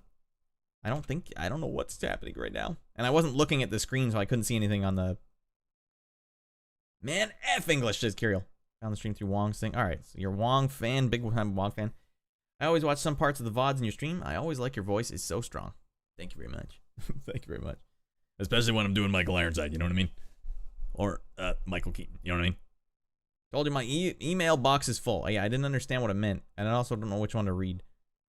Shorty Straw. All right, Norman, I'm going to follow you with this new account. Because, okay, so, Curiel, were you spelled differently before? Because I just came in, I'm like, there's a 1 in there now. There's several 1s. Can't log into Twitch because of it. Oh, God, that's... all right, that happened to Veil Nomad, too. All right. I have to close this game now before my computer just explodes. Literally explodes into flames. Jesus Christ. Why don't we get to the main straight? I got to do an outro for YouTube. If I don't do this outro, it just won't make any sense ever. All right. Email box is full. That's the worst thing ever. How do you fix this? All right, let's get some tunes going here. Not scary, evil tunes. Although a lot of the music I made, the sci-fi stuff I made, is exactly inspired by Vangelis. Not that I'm trying to do what he did, but like I use him as inspiration for what I'm doing. Now let's get something. Let's get something that really cooks.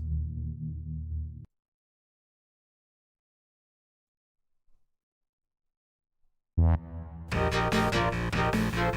why did I pick this? That doesn't cook at all. Or does it, everyone?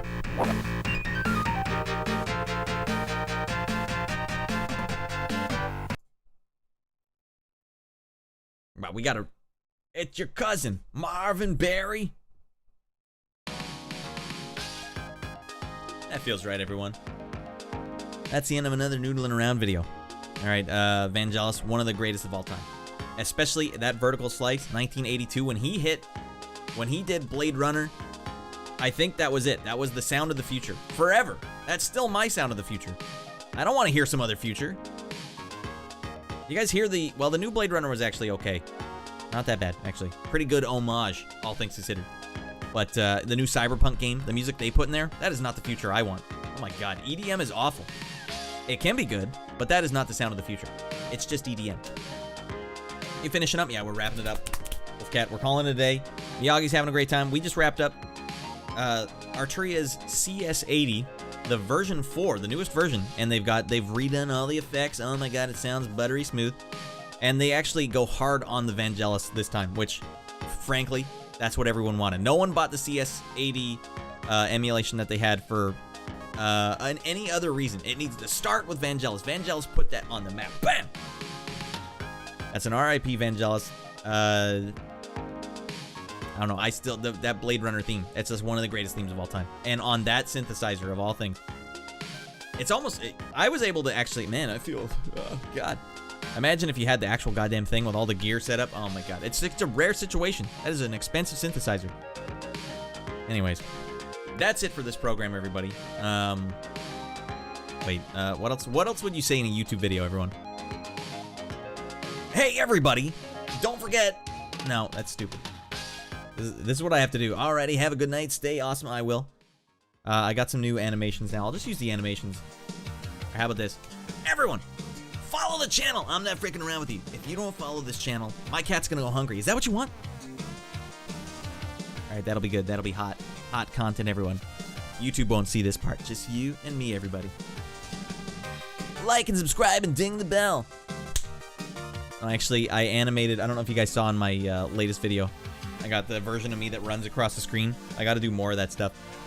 I got to do a lot more of that stuff. This is my fave from Vangelis if someone wanted to see. All right, I'm going to click it, but I'm not going to listen to it on stream because then I'll get banned into oblivion. Not because of Vangelis. Because the YouTube gods will hate me for it. What is this one from? This actually... Itens to les chiens et boyer. Is this from something in particular? What did I had some Vangelis stuff open on Wikipedia that I liked reading about.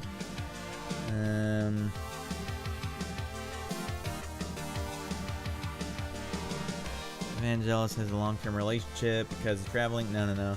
Music style and composition. I don't always play synthesizers. I play acoustic instruments with the same pleasure. I'm happy when I have unlimited choice. In order to do that, you need everything from simple acoustic sounds to electronic sounds. Sound is sound and vibration is vibration, whether from an electronic source or an acoustic instrument. But he's just going there like, I don't know what the CS-80, it's just considered a new instrument, and that's the way you got to approach it.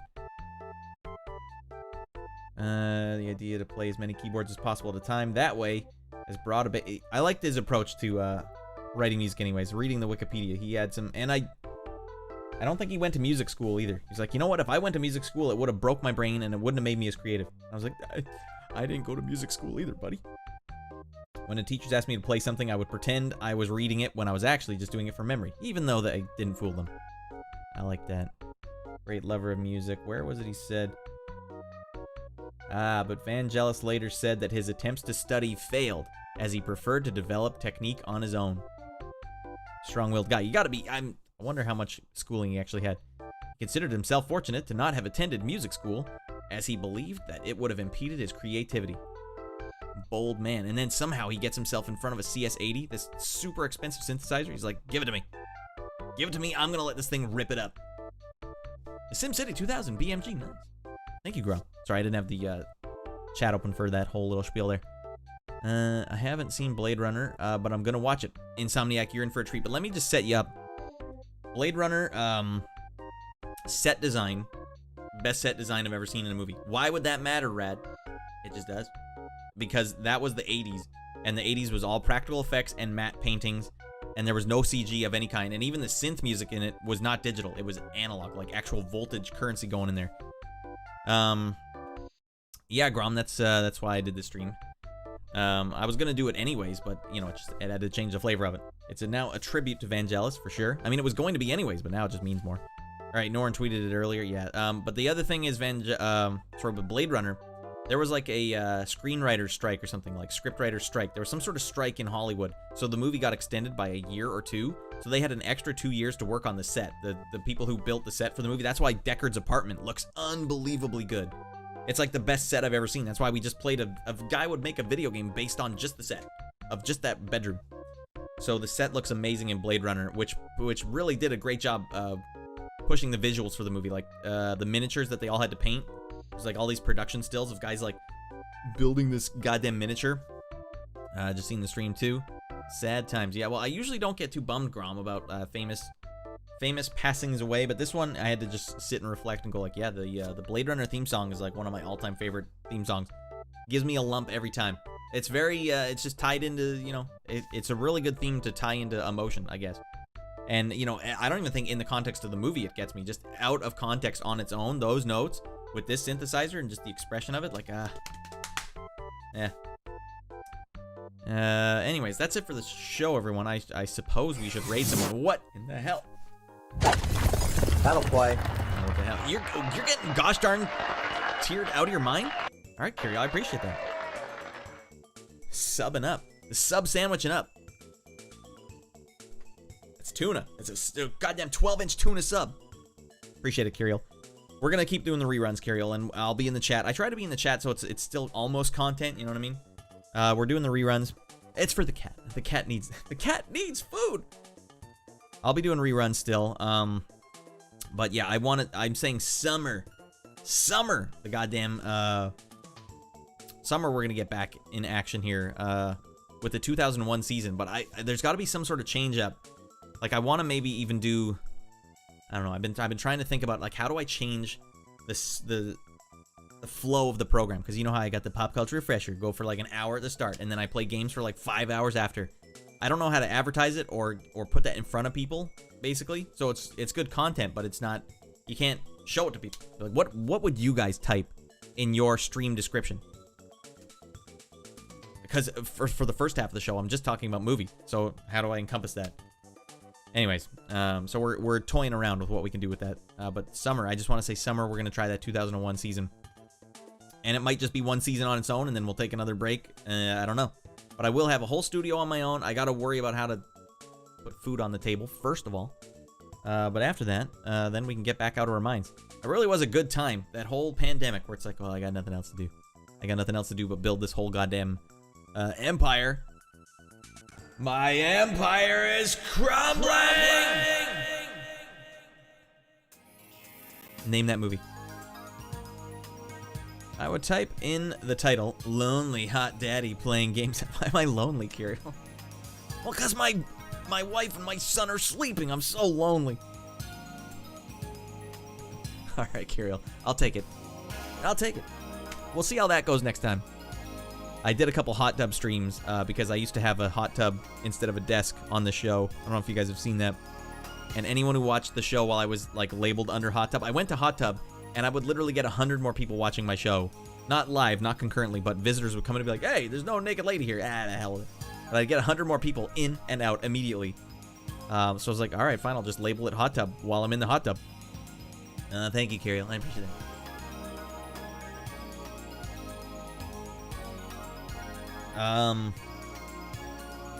It'll make the people come in there. I don't know.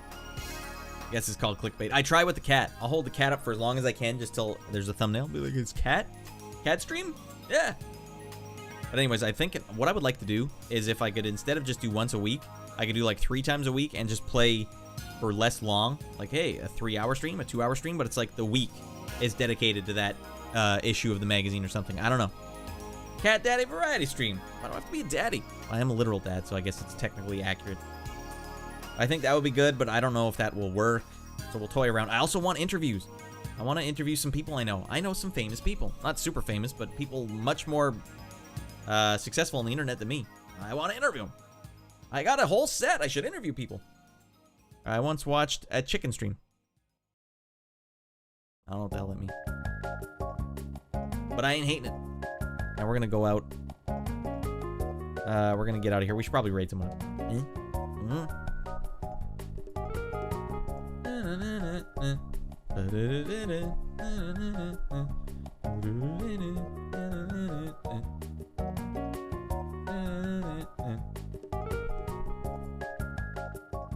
Mario Party 2 with the bangers.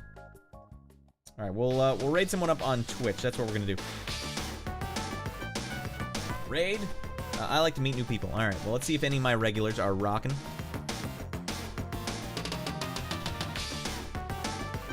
Regulars. Abby Rebel's going hard and heavy. Dr. Perry's going heavy. Young Street's going heavy. Yaden's also going. Yaden stopped in here earlier. What's he playing? I have no mouth and I must scream. Well, he was talking about the game earlier. I might as well just stop in and be like, what are you playing, buddy? Unless Abby's playing the greatest game of all time. All right, Abby, what game are you playing? This is the deciding factor. If Abby's playing a game I love, we'll go see Abby. Otherwise, we'll go see Yaden. Beer Tapper. Not one of the games I love. Yaden, what are you up to? Yaden was saying he's playing I Got No Mouth, but I Must Scream. Alright, sounds like a terrifying game. Yaden, a pro wrestler, just gonna play some games. He's gonna take you guys off into heaven. Dingle Dud is doing fine. I don't get to see him much anymore because he lives on an island away from me now, and I'm about to move 700 kilometers away from that island as well. I will tell him you said hi, but you know what? Honestly, I don't think I'll talk to him in a while. Sad times. Raiden it up. Raiden, the character from Mortal Kombat. We had it all. What a pandemic it was, Kirill. I was glad I got him in there a couple times, especially now I'm really sad. Well, don't be too sad. Maybe one day Dingle Dude will get a stream going. He would like to, but it is harder than it seems to get all this stuff set up. The logistics of it. That's how we do it. All right, the raid is rocking. 13 you rascals coming with me. I was waiting for a new brother stream. I know, well, me too. I mean, maybe it'll happen again, because where I'm moving in Alberta, it's pretty close to an airport, so he can fly in there if he wants, but that's a hard thing to pull off, too. All right, everyone. Thanks for watching. Noodling around, out. Vangelis, RIP. Wait, where is it? Where the hell is it? Zzz. That's a Fred Couples for Vangelis. Fred. That's respectful, Fred Couples. The patron saint. All right. Night, everyone. Insomniac, thanks for stopping in. Thanks for seeing it live. Don't you worry. We're getting the main show going. Raid hype! I know we're getting out of our minds. Shorty, everyone, gather around. We'll get the shuttlecraft back here eventually one day. But for now, we got to go see Yaden. What the hell am I doing?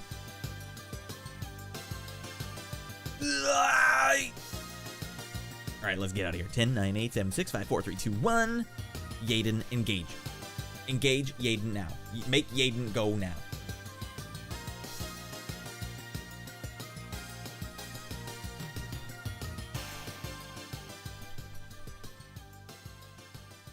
Son of a bitch.